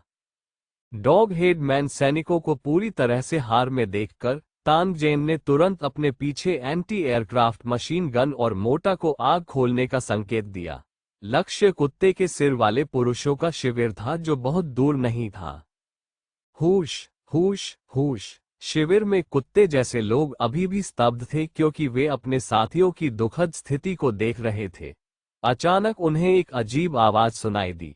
कुछ तेज नजर वाले कुत्ते जैसे लोगों ने आसमान से कुछ छोटे काले बिंदु भी गिरते हुए देखे। वे शिविर की स्थिति पर उतरे। एक कुत्ते के सिर वाला अधिकारी, जो पवित्र ड्रैगन शहर की आग्नेयास्त्रों से भयभीत हो गया था, हैरान रह गया।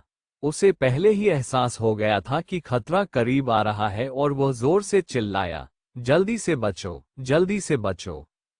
हालांकि इससे पहले कि वह अपनी बात पूरी कर पाता, कुत्ते जैसे सिर वाले अधिकारी को अपने सीने में ठंडक महसूस हुई। उसने बड़ी मुश्किल से अपना सिर नीचे किया और ये देखकर भयभीत हो गया कि जहां उसका दिल था, वहां एक बड़ा गड्ढा खोदा गया था। टूटे हुए गुलाबी फेफड़े उसके शरीर के बाहर लटके हुए थे और लगातार कांप रहे थे। विमान भेदी मशीन गन की गोली जो उसके सीने से होकर गुजरी, उसने पहले ही उसकी मृत्यु की घोषणा कर दी थी। कुत्ते जैसे सिर वाले अधिकारी ने कुछ कहना चाहते हुए कई बार अपना मुंह खोला, लेकिन वह आवाज नहीं निकाल सका, क्योंकि उसके मुंह में पहले से ही खून भर चुका था। उसने अपने साथियों को एक के बाद एक प्रकाश की धाराओं से टुकड़े टुकड़े होते देखा। तभी एक तेज आवाज सुनाई दी और कुत्ते जैसे अधिकारी को लगा कि उसका शरीर जमीन पर गिरने से पहले उड़ गया है। अपने जीवन के अंतिम क्षण में कुत्ते जैसे सिर वाले अधिकारी की आंखें काली हो गईं, लेकिन वह अभी भी हैरान था। कमजोर मानव जाति, जो हमेशा दूसरों की दया पर निर्भर रहती थी, इतनी शक्तिशाली कब हो गई? जिन्होंने मोटा से बमबारी की ताकत और एंटी एयरक्राफ्ट मशीन गन से फ्लैट आउट शॉट्स का अनुभव नहीं किया है, वे इसे कभी नहीं समझ पाएंगे। गड़गड़ाहट के बीच कोबोल्ड लगातार हवा में ऊपर फेंके जाते थे या उड़ती हुई बजरी से टकराते थे। उनके पैरों के नीचे की साधारण बजरी इस समय बेहद भयानक हथियारों में बदल गई थी, जो ढेर सारे कोबोल्ड्स को तब तक पीटती रही जब तक कि उनका खून नहीं बहने लगा। कुत्ते के सिर वाले लोगों का शिविर अराजकता में था। चारों ओर कुत्ते के सिर वाले लोग भाग रहे थे। पूरे मैदान में हथियार और लाशें थीं। कुत्ते के सिर वाले कमांडर के आदेशों का प्रभावी ढंग से पालन नहीं किया गया। भले ही उसने लगातार कुछ कुत्ते जैसे सैनिकों को मार डाला था, फिर भी वह अराजक दृश्य को रोक नहीं सका। 5000 शक्तिशाली कोबोल्ड सेना का 1/3 हिस्सा पलक झपकते ही नष्ट हो गया था। यह अजीब होगा यदि वे ढहे नहीं। कोबोल्ड कमांडर की आंखें खून से लथपथ थीं और उसके आधे से अधिक गार्ड मारे गए थे। धुएं में उसने एक राक्षसी कृपाण पकड़ रखी थी और शहर की दीवार पर मनुष्यों को घूर रहा था। उसने स्वयं से शपथ खाई कि शहर में घुसने के बाद वह उन्हें यातना देकर मार डालेगा। हालांकि जब क्रोधित कुत्ते के सिर वाले कमांडर ने जमीन पर कुत्ते के सिर वाले लोगों की लाशें देखी, तो वह मदद नहीं कर सका, लेकिन निराशा में डूब गया। इतनी भयानक बंदूक के सामने उसे शहर की दीवार तोड़ने का कोई भरोसा नहीं था। ऐसा लग रहा था कि इस अभियान की करारी हार होने वाली है। उसके सामने की मंजिल पर कब्जा करना कोबोल्ड किंग की योजनाओं में से एक थी। उसने सोचा था कि यह एक आसान काम होगा, लेकिन उसने कभी नहीं सोचा था कि यह इतना कठिन होगा। शाही परिवार हारने वालों को जो सजा देगा, उसके बारे में सोचकर कुत्ते के सिर वाला कमांडर कांप उठा। एक पल की चुप्पी के बाद उसने कर्कश आवाज में पीछे हटने का आदेश दिया। वो छोटा हॉर्न फिर से बज उठा। कोबोल्स, जो डर के मारे सभी दिशाओं में छुपे हुए थे, तुरंत पवित्र ड्रैगन सिटी की विपरीत दिशा में सबसे तेज गति से भाग गए। पब फ्यूचर द्वारा विज्ञापन को फायदान आपके लिए और अधिक अध्याय लाने में सहायता के लिए हमारा समर्थन करें। संपर्क करें, टॉस साइट में दान करें। अध्याय 148, अध्याय 146, संपूर्ण विनाश। अनुवादक 54,96,90,339। सिटी लॉर्ड, क्या हमें पीछा करना चाहिए? जिमी जूनियर की आंखें लाल थीं। वो तांग जेन के सामने चला गया और उम्मीद भरे चेहरे से पूछा। इस छोटे से साथी की आंखें हत्या से थोड़ी लाल थीं। उसकी आंखों से कोई भी बता सकता है कि जब तक तांग जेन ने आदेश दिया, वो शहर की दीवार से नीचे कूदने वाला और भागे हुए कुत्ते के सिर वाले लोगों का पीछा करने वाला पहला व्यक्ति होगा। छोटे कमीने, दफा हो जाओ। एक तमाचे के साथ ताई सेंग ने जिमी को दूर खींच लिया और फिर तांग जेन की ओर देखने लगा, जो उसके आदेशों का इंतजार कर रहा था। तांग जेन इस सिद्धांत के बारे में बहुत स्पष्ट थे। होली ड्रैगन सिटी में सीमित संख्या में योद्धा थे। स्पष्ट रूप से उन कुत्ते जैसे लोगों का पीछा करना इसके लायक नहीं था जो विशाल बजरी के मैदान में इधर उधर भाग रहे थे। यदि वे सावधान न होते तो शत्रु द्वारा मारे भी जा सकते थे। इसलिए तांग जेन ने मूल रूप से इस बार उन्हें जाने देने की योजना बनाई थी।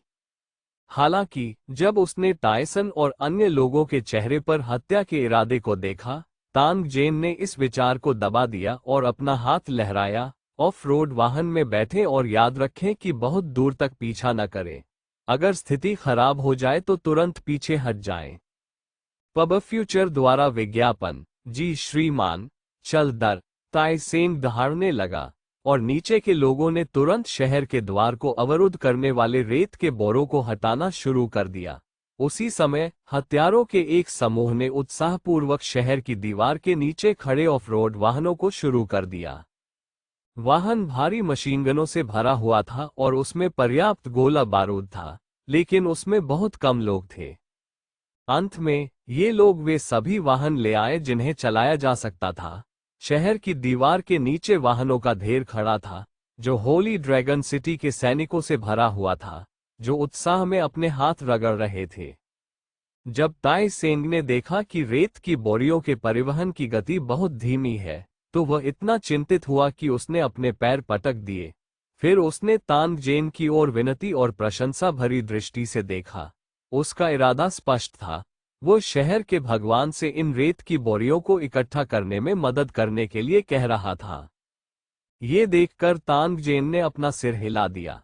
वह मूल रूप से चाहता था कि कुत्ते के सिर वाले लोग थोड़ा दूर भाग जाएं ताकि टायसन और अन्य लोग उनका पीछा कर सकें और कुछ और लोगों को मार सकें। उसे उम्मीद नहीं थी कि यह आदमी इतना अधीर होगा। इसे भूल जाओ, उन्हें उनकी इच्छा पूरी करने दो। किसी भी स्थिति में कुत्ते जैसे सिर वाले लोगों के इस समूह को यदि जीवित छोड़ दिया गया तो यह एक आपदा होगी। जितनी जल्दी वे मारे जाएंगे, उतनी ही जल्दी उन्हें विपत्ति की जड़ से छुटकारा मिल जाएगा। इस बिंदु तक सोचने के बाद तांग जेन ने शहर की दीवार से नीचे छलांग लगा दी और प्रवेश द्वार पर अपना हाथ लहराया। प्रवेश द्वार को अवरुद्ध करने वाला पहाड़ जैसा रेत का थैला गायब हो गया और तांग जेन ने उसे किनारे रख दिया।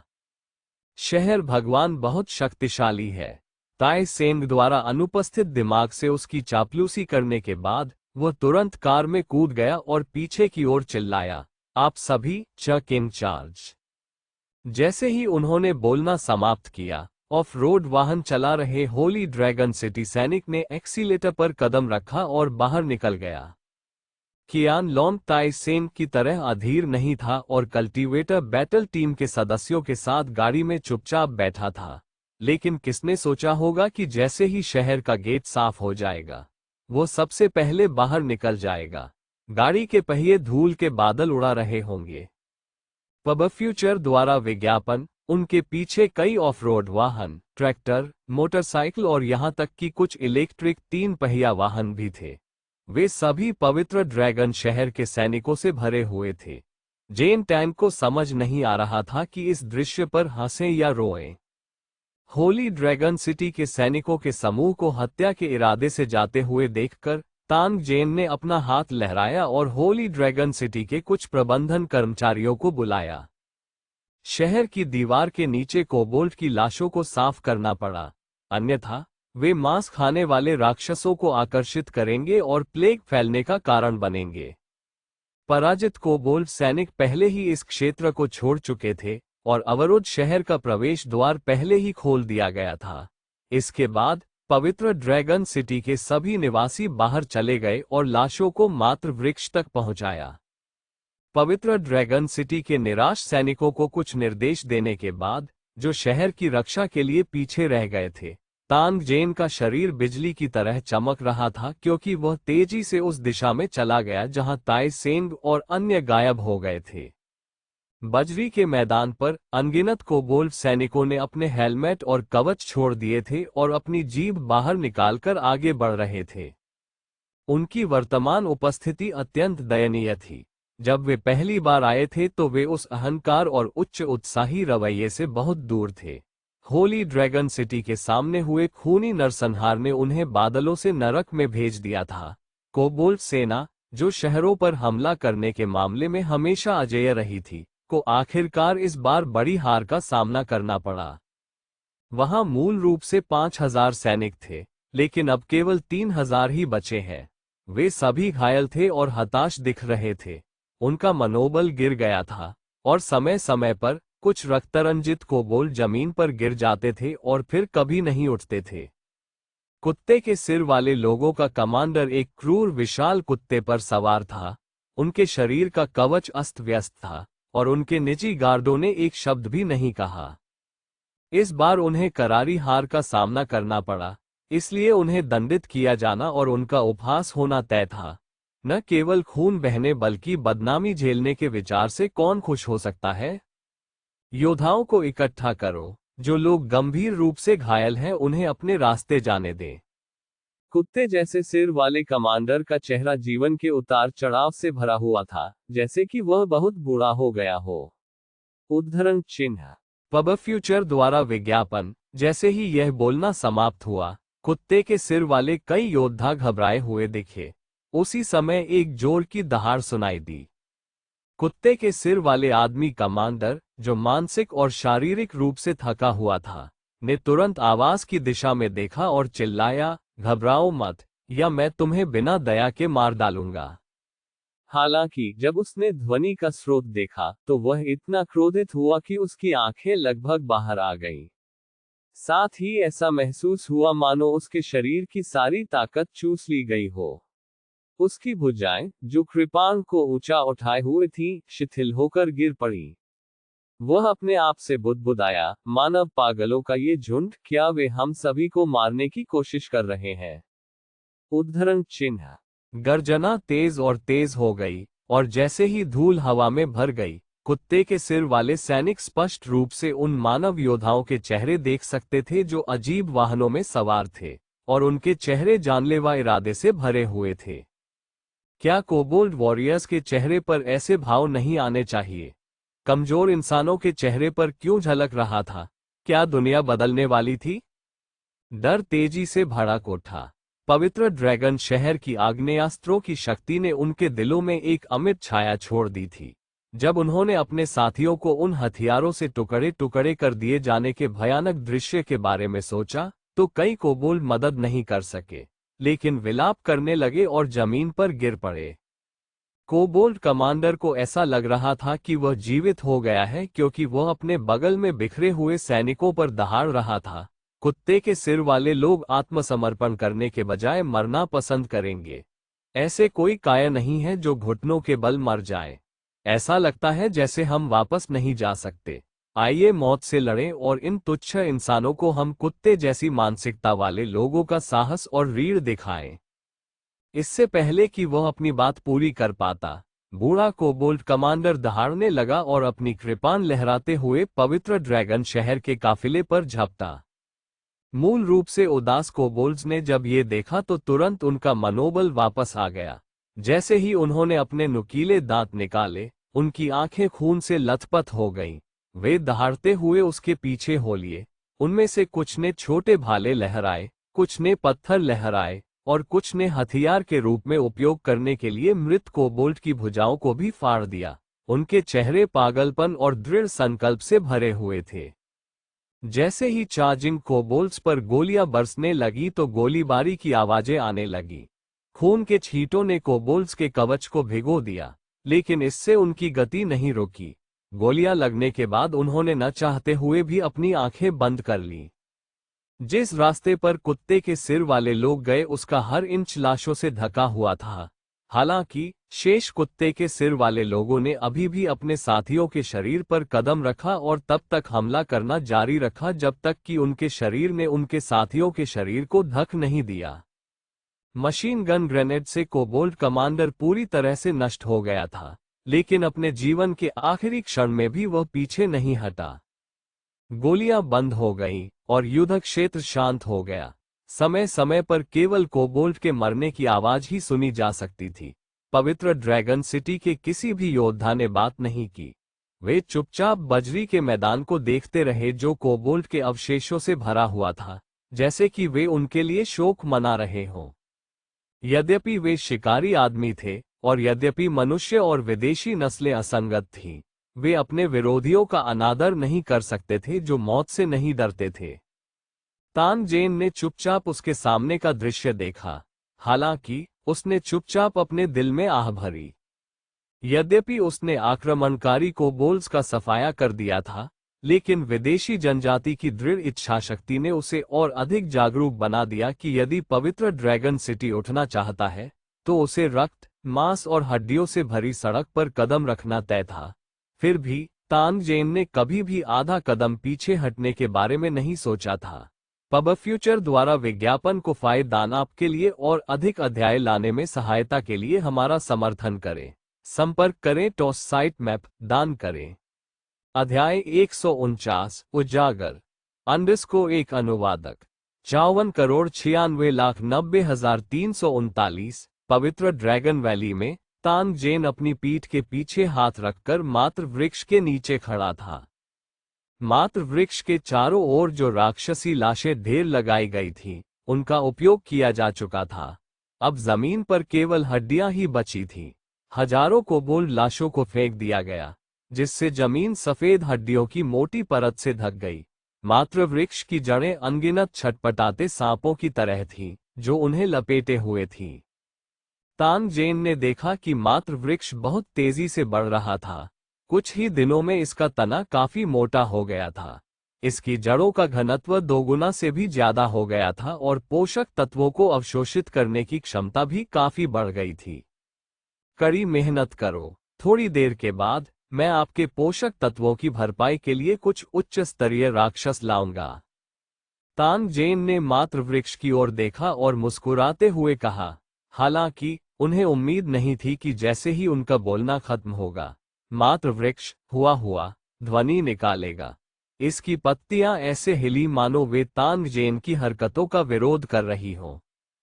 तांग जेन के पास मात्र वृक्ष की उदास मनोदशा की परवाह करने का समय नहीं था। वह मुड़ा और कोने में राक्षस के पिंजरे की ओर चला गया। इससे पहले कि वह करीब आता, तांग जेन को पहले से ही तीखी बदबू आ रही थी। 5 राक्षस पिंजरे में जोर जोर से कांप रहे थे।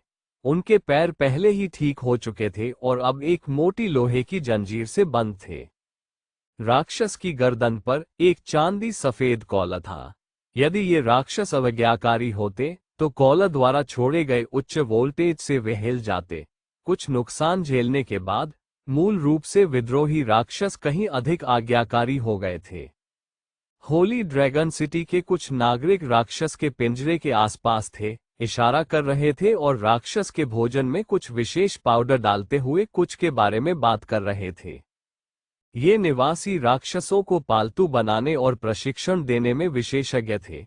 जब वे खानाबदोश जनजाति में थे, तो वे राक्षसों को पालने के प्रभारी थे। अब इन राक्षसों से निपटने के लिए उन्हें तांग जेन द्वारा स्थानांतरित किया गया था। पब फ्यूचर द्वारा विज्ञापन। तांग जेन को आते हुए देखने के बाद मौसम से प्रभावित चेहरे वाला एक सफेद बालों वाला बूढ़ा आदमी तेजी से आया और तांग जेन को प्रणाम किया। सिटी लॉर्ड, क्या आपके पास कोई आदेश है? उनकी बातों में आदर भाव नहीं, संदेह प्रकट हो गया। ऐसा इसलिए था क्योंकि बूढ़ा वान तांग जेन के लिए अपने दिल की गहराई से आभारी था। अगर यह शहर के भगवान की दया नहीं होती, तो वे कुत्ते जैसे लोगों का भोजन बन गए होते। उनकी हड्डियां जहां तहां फेंक दी गई होंगी। यहां तक कि कुत्ते के सिर वाले लोगों की लूटपाट के बिना भी इस उम्र में एक घुमक्कड़ के पास जीने के लिए कई साल नहीं बचे होंगे। आखिरकार जनजाति के पास सीमित भोजन था और वे आमतौर पर युवा और मजबूत लोगों को प्राथमिकता देते थे। एक बार उन्हें ऐसे वर्ष का सामना करना पड़ा जहां भोजन की कमी थी। उनके जैसे अनगिनत बूढ़े लोग भूख से मर जाते थे। हर दिन भूखा न रहना पहले से ही एक असाधारण आशा थी। लू शहर का निवासी बनना कुछ ऐसा था जिसके बारे में उन्होंने सपने में भी सोचने की हिम्मत नहीं की थी। लेकिन अब न केवल वह लू शहर का निवासी बन गया, वह अच्छा खा सकता था और हर दिन गर्म कपड़े पहन सकता था। उसे अपनी सेवानिवृत्ति के बारे में चिंता करने की जरूरत नहीं थी और वह समय समय पर शराब का एक घूंट भी पी सकता था। क्या यह वह अच्छा जीवन नहीं था जिसका उसने सपना देखा था? व्यक्ति को आभारी होना चाहिए। इसलिए बूढ़ा व्यक्ति तांग जेन के प्रति अपने दिल की गहराइयों से आभारी और सम्मानित था। जब वह काम करता था तो वह विशेष रूप से चौकस रहता था। ओल्ड वान, ये लोग अभी भी ईमानदार है ना? तांग जेन ने बूढ़े वान से पूछने से पहले उन राक्षसों की ओर देखा जो उसे नफरत से देख रहे थे। ओल्ड वान ने मुस्कुराते हुए आत्मविश्वास के साथ उत्तर दिया, मैं कुछ और कहने की हिम्मत नहीं करता, लेकिन जब तक यह एक राक्षस है जिसे मैंने वश में कर लिया है, कोई भी अवज्ञाकारी नहीं है। लाओचेंग में हमारे पास पर्याप्त संसाधन है, इसलिए टैमिंग प्रक्रिया बहुत आसान हो जाएगी। यह मत सोचो कि ये राक्षस अब उपद्रव कर रहे हैं, लेकिन 1 महीने से भी कम समय में वे भयानक रूप से आज्ञाकारी हो जाएंगे। तांग जेन ये सुनकर मुस्कुराया, चूंकि बूढ़ा वान इतना आश्वस्त था, वो बस परिणामों की प्रतीक्षा करेगा। बूढ़े वान के साथ बातचीत करने के बाद तांग जेन उठकर चला गया। उसे अभी भी अन्य काम करने थे। अभयारण्य को साफ करने और शहर की रक्षा करने में बहुत सारा गोला बारूद खर्च हुआ। होली ड्रैगन शहर के भंडार में अभी भी 1/3 गोला बारूद बचा हुआ था। तांग जेन ने नहीं सोचा था कि शिकारी कुत्ते हार मान लेंगे, इसलिए उसे जल्दी तैयारी करनी पड़ी। कियान लोंग और अन्य लोग युद्ध के मैदान की सफाई के प्रभारी थे, इसलिए तांग जेन को इसके बारे में बिल्कुल भी चिंता करने की जरूरत नहीं थी। इसलिए कुछ तैयारी करने के बाद वह वापस अपनी मूल दुनिया में टेलीपोर्ट हो गया।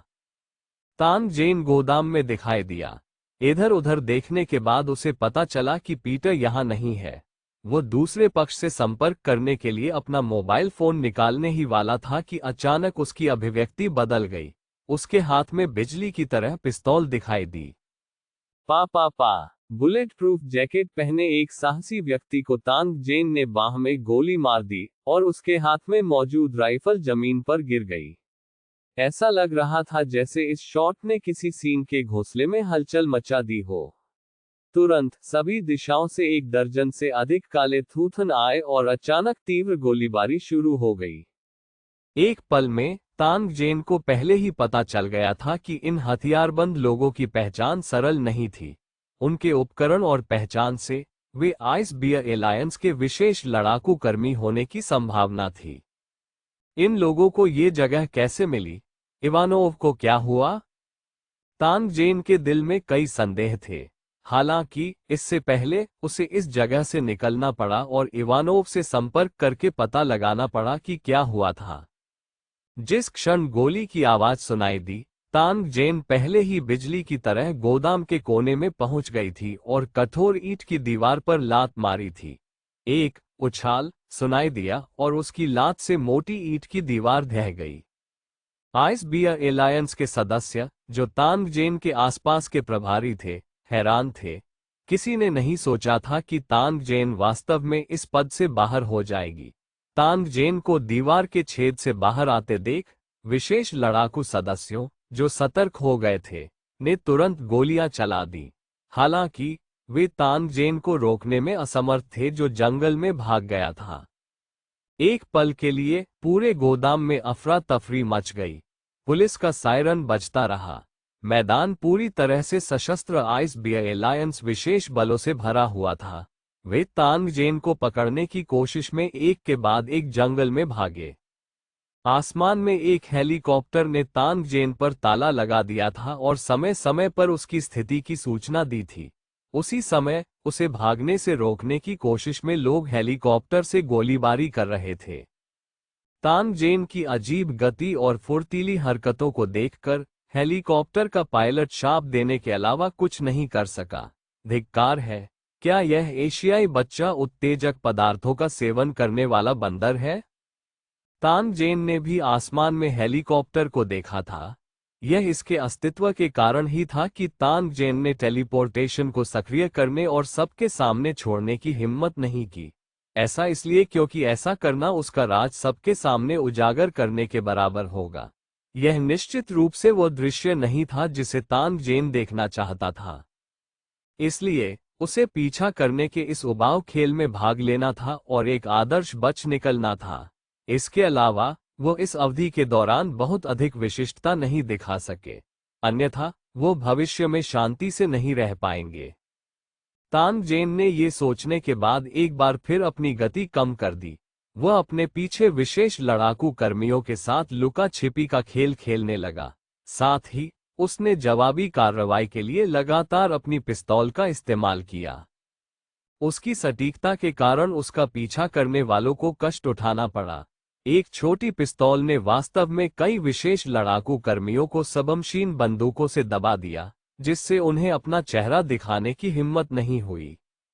जैसे ही वो एक खाई के पार भागा, तांग जेन ने अपने सामने एक बड़े पेड़ के पीछे एक विशेष लड़ाकू कर्मी को छिपा हुआ देखा। वो उसके आने और अचानक हमला करने का इंतजार कर रहा था। उसे उम्मीद नहीं थी कि तांग जेन ने उसे पहले ही खोज लिया था। जैसे ही विशेष लड़ाकू कर्मियों ने उसका सिर खोला, तांग जेन के मौके से वह नीचे गिर गया।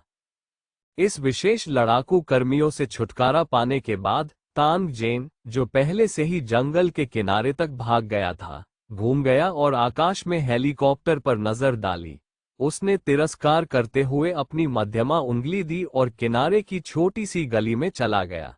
पब फ्यूचर द्वारा विज्ञापन को फायदेमंद आपके लिए और अधिक अध्याय लाने में सहायता के लिए हमारा समर्थन करें। संपर्क करें टॉस साइट मैप दान करें। अध्याय 150 पीछा करना और भागना। अनुवादक 54,96,90,339। तांग जेन, जो गली में प्रवेश कर चुका था, एक पल के लिए रुका। पास के नक्शे को तेजी से स्कैन करने के बाद वह तेजी से एक परित्यक्त कारखाने की ओर भागा। इस दृश्य को देखने के बाद तांग जेन के पीछे पीछा करने वाले तेजी से पीछा कर रहे थे। आसमान में हेलीकॉप्टर भी पीछे पीछे चल रहा था। तांग जेन की भागने की गति को धीमा करने के प्रयास में पीछा करने वालों ने गोलीबारी जारी रखी। दुर्भाग्य से ऐसा लगा जैसे तांग जेन की आंखें उसके सिर के पीछे थीं। वह फुर्ती से उन गोलियों से बच गया जो उसके पीछे से चलाई गई थी। वह दीवार फांदकर परित्यक्त कारखाने के आंगन में कूद गया। उद्धरण चिन्ह। इस क्षेत्र में तांग जेन को केवल एक छिपी हुई जगह ढूंढने और क्वांटम अदृश्यता प्रकाश पर्दे को सक्रिय करने की आवश्यकता थी, और वह शांति से इस जगह को छोड़ने में सक्षम होगा। इस बात के लिए कि क्या आइस बियर एलायंस के विशेष लड़ाकू कर्मी उसकी तलाश के लिए 3 फीट गहरी खुदाई करेंगे, तांग जेन को इसकी कोई परवाह नहीं थी। तांग जेन ने अपने दिल में स्पष्ट रूप से समझा कि चाहे उनकी क्षमताएं कितनी भी शक्तिशाली क्यों न हो या उनके ट्रैकिंग तरीके कितने भी शानदार क्यों न हो, वे उसे पकड़ने में असमर्थ होने के लिए नियत थे। इन ब्लैक टेक्नोलॉजी अनुप्रयोगों की क्षमता इतनी अजीब थी कि इसकी कल्पना भी नहीं की जा सकती थी। यहां पीछा करने से बचने के बाद दूसरा पक्ष सोचेगा कि तांग जेन की जवाबी पीछा पद्धति शानदार थी। भले ही वे उसे नहीं पा सके, वे उस दिशा पर विचार नहीं करेंगे जिसमें उसे टेलीपोर्ट किया जा सकता है। यह वो परिणाम था जो तांग जेन चाहता था। हेलीकॉप्टर पायलट की बिना पलक झपकाए तांग जेन ने परित्यक्त कारखाने की टूटी खिड़की से छलांग लगा दी। तभी उसने धीरे धीरे क्वांटम स्टील्थ लाइट स्क्रीन को सक्रिय किया और बिना किसी निशान के गायब हो गया। जैसे ही उसने शोर को करीब और करीब आते सुना, पुलिस का सायरन बज उठा। तांग जेन ने मैप टेलीपोर्टेशन प्लगइन सक्रिय किया और घेरे से पूरी तरह अलग हो गया। पब फ्यूचर द्वारा विज्ञापन। पुलिस की कारों की एक लंबी कतार आई और परित्यक्त कारखाने के गेट को बेरहमी से तोड़ दिया। कारों के रुकने से पहले अनगिनत सशस्त्र विशेष लड़ाकू कर्मी कारों से बाहर कूद गए और चिल्लाते हुए परित्यक्त कारखाने को घेर लिया। हेलीकॉप्टर आसमान में चक्कर लगाते रहे और विशेष लड़ाकू कर्मी तुरंत कारखाने के अंदरूनी हिस्से में घुस गए। हालांकि अपेक्षित गोलियों की आवाज नहीं आई, क्योंकि पूरी फैक्ट्री खाली थी। विशेष बलों ने इस पर विश्वास नहीं किया और तांग जेन की खोज शुरू कर दी। उन्होंने जमीन का 1 इंच भी हिस्सा नहीं छोड़ा। लेकिन सभी को आश्चर्य हुआ। एशियन अलायंस का आदमी सबके सामने बिना किसी सुराग के गायब हो गया। उन्होंने सचमुच एक भूत देखा था। यह इस खोज में शामिल सभी लोगों का सामान्य विचार था। उन्होंने उस व्यक्ति को परित्यक्त कारखाने में प्रवेश करते हुए स्पष्ट रूप से देखा था, और इस दौरान जमीन और हवा से निगरानी बंद नहीं हुई थी। किसी ने उसे अंदर से बाहर भागते नहीं देखा था, जिसका मतलब था कि वह आदमी परित्यक्त कारखाने में था। परंतु इसका परिणाम क्या हुआ? एक ही बार में सैकड़ों पुलिस अधिकारी तैनात किए गए और उन्होंने 2 दिनों तक इंतजार किया। यहां तक कि उनकी मदद के लिए हेलीकॉप्टर भी भेजे गए। ये स्थानीय पुलिस विभाग द्वारा हाल के वर्षों में उठाए गए कुछ बड़े कदमों में से एक था। हर किसी को विश्वास था कि वे एशियाई गठबंधन के उस व्यक्ति को पकड़ने में सक्षम होंगे, जिसका नाम गठबंधन मुख्यालय द्वारा दिया गया था। मामले का नतीजा अप्रत्याशित था। कौन जानता था कि इस आदमी ने अपरिहार्य जाल से बचने के लिए किस अजीब तरीके का इस्तेमाल किया था। कई पुलिस कुत्ते घेरे में इधर उधर भाग रहे थे। इस स्थान पर दूसरे पक्ष की गंध अचानक गायब हो गई थी, जिससे वे उसे ट्रैक करने में असमर्थ हो गए थे। उनके कुत्ते के चेहरे भ्रम से भरे हुए थे। तांग जेन का गायब होना बस एक क्रूर चेहरा तोड़ने वाला मामला था। हर किसी के चेहरे काले थे, खासकर दर्जन भर विशेष बलों के सदस्यों के। वे विशेष बलों से बेहतर जानते थे कि एशियाई गठबंधन के व्यक्ति से निपटना कितना कठिन था। पब फ्यूचर द्वारा विज्ञापन। कुछ दिनों की विस्तृत जांच के बाद सभी सबूतों से स्पष्ट रूप से पता चला कि एशियाई गठबंधन के इस व्यक्ति के साथ कुछ गड़बड़ थी। चाहे वह लेवसेट हो या पार्गो भाई बहन, ऐसा लगता था कि वे उसके प्रकट होने के बाद ही जुड़े थे।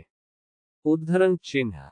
एशियाई गठबंधन के खुफिया कर्मियों की जांच के बाद ये पुष्टि हुई कि उस व्यक्ति का ठिकाना हाल ही में अजीब था। ऐसा लगता था मानो वह अचानक अमीर हो गया हो और अक्सर बड़ी मात्रा में सामान खरीदता हो, लेकिन उन्हें इन सामान का विशिष्ट ठिकाना पता नहीं चल पाता था। जब वह आइस बियर अलायंस में था तो उस व्यक्ति ने हथियारों के सौदे के कारण पहली बार इवानोव से संपर्क किया था। भाई बहन, लेवसेट और पार्गो के रहस्यमय ढंग से गायब होने के कारण विशेष ऑपरेशन टीम के सदस्यों को इस बात पर सहमत होना पड़ा कि जब तक वे तांग जेन को पकड़ लेते हैं, कई समस्याओं का समाधान किया जा सकता है। उन्होंने सुरागों का अनुसरण किया और अनगिनत सूचनाओं की जांच करने के बाद अंततः पुष्टि की कि तांग जेन के उस गोदाम में दिखाई देने की संभावना थी। इसलिए उन्होंने उसके प्रकट होने की प्रतीक्षा करने की योजना बनाई। तथ्यों से साबित हुआ कि उन्होंने सही अनुमान लगाया था। तांग जेन वास्तव में गोदाम में दिखाई दिया था। हालांकि किसी को उम्मीद नहीं थी कि तांग जेन वास्तव में अंत में भाग जाएगा। जिस क्षण तांग जेन भाग गया, जांच जिसने अभी कुछ प्रगति की थी वो तुरंत गतिरोध में पड़ गई। 3 किलोमीटर दूर एक गली में तांग जेन की आकृति दिखाई दी। हालांकि सुरक्षा कारणों से उन्होंने क्वांटम स्टील्थ लाइट स्क्रीन को बंद नहीं किया। गली के बाहर एक आदमी फोन कर रहा था। तांग जेन उससे केवल कुछ मीटर की दूरी पर था, लेकिन उसने शुरू से अंत तक गली में किसी को नहीं देखा। क्वांटम अदृश्यता प्रकाश पर्दे के छुपाने वाले प्रभाव के बारे में कोई संदेह नहीं था। तांग जेन ने अंतरिक्ष से अपना फोन निकाला। इवानोव को फोन करने के बजाय उसने पहले पार्गो को फोन किया, क्योंकि उसके हाथ में जो फोन था उसे तांग जेन ने संशोधित किया था और वह ज्यादा सुरक्षित था। दुर्भाग्य से कॉल नहीं लगी। पार्गो का फोन बंद था और उसे नहीं पता था कि क्या हुआ।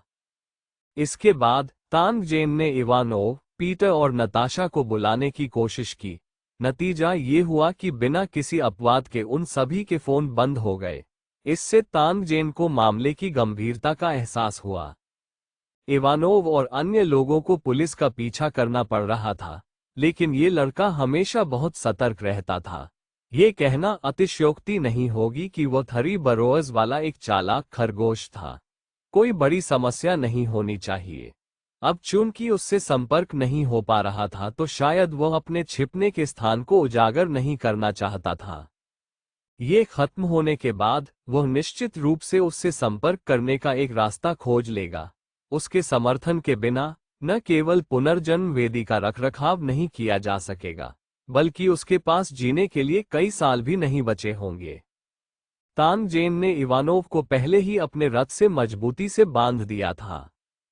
जेन तांग पुलिस के पीछा करने को लेकर ज्यादा चिंतित नहीं थी, जब तक उसने खुद को आत्मसमर्पण करने की पहल नहीं की। भले ही विशेष लड़ाकू बल खुद को मौत के घाट उतार दे, वे उसे पकड़ने में सक्षम नहीं होंगे।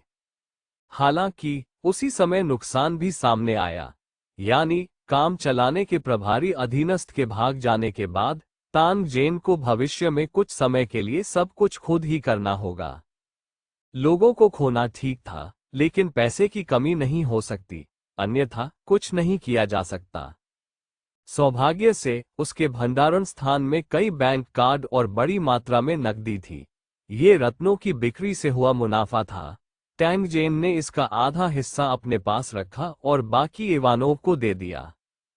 हालांकि होली ड्रैगन शहर का खर्च बहुत बड़ा था, ये धनराशि उसके लंबे समय तक उपयोग करने के लिए पर्याप्त थी।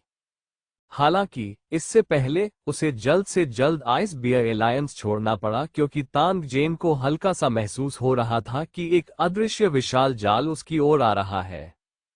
तांग जेन को पता था कि जो चीजें उसने निकाली हैं वे देर सबेर कुछ लोगों का ध्यान आकर्षित करेंगी। हालांकि कौन जानता था कि यह एक चारा था जिसे तांग जेन ने फेंक दिया था। जितनी अधिक मछलियां फंसाई जाती, उसकी योजना उतनी ही अधिक सफल होती। जब कुछ चीजें दुनिया को पता थी और उन्हें छुपाया नहीं जा सका, तो तांग जेन की अगली योजना को लागू किया जा सका। आखिरकार उसका लक्ष्य मूल दुनिया के सभी मनुष्यों का अपहरण करना था, न कि केवल कुछ लोगों का। यदि लक्ष्य बहुत बड़ा रखा गया हो तो कोई बहुत बड़ा कदम नहीं उठा सकता, अन्यथा उसकी कमर को चोट पहुंचाना आसान होगा। सोल प्लेन ट्रांसमिशन प्रयोग सफल होने से पहले तांग जेन के पास धीरे धीरे लेआउट तैयार करने के लिए काफी समय था। तांग जेन गली में खड़ा था और ऑल पर्पस इलेक्ट्रॉनिक किट को सक्रिय करने से पहले बहुत देर तक सोचता रहा। उन्होंने आग्नेयास्त्रों के बारे में जानकारी खोजनी शुरू की। युद्ध किसी भी समय आ सकता था और पवित्र ड्रैगन शहर के गोला बारूद को जल्द से जल्द भरना होगा। यह अभी करने योग्य सबसे महत्वपूर्ण कार्य था। इवानोव के अलावा इस शहर में कई बड़े और छोटे हथियार डीलर थे जो भूमिगत हथियारों के व्यापार के लिए प्रसिद्ध थे। टैंग जेन को एक लड़के से जुड़ने में ज्यादा समय नहीं लगा। हालांकि इस बार तांग जेन का भुगतान करने का इरादा नहीं था। जिस व्यक्ति को तांग जेन ने निशाना बनाया था वह केवल ये स्वीकार कर सकता था कि वह बदकिस्मत था। पब फ्यूचर द्वारा विज्ञापन को फायदेमंद आपके लिए और अधिक अध्याय लाने में सहायता के लिए हमारा समर्थन करें। संपर्क करें। टॉस साइट मैप दान करें।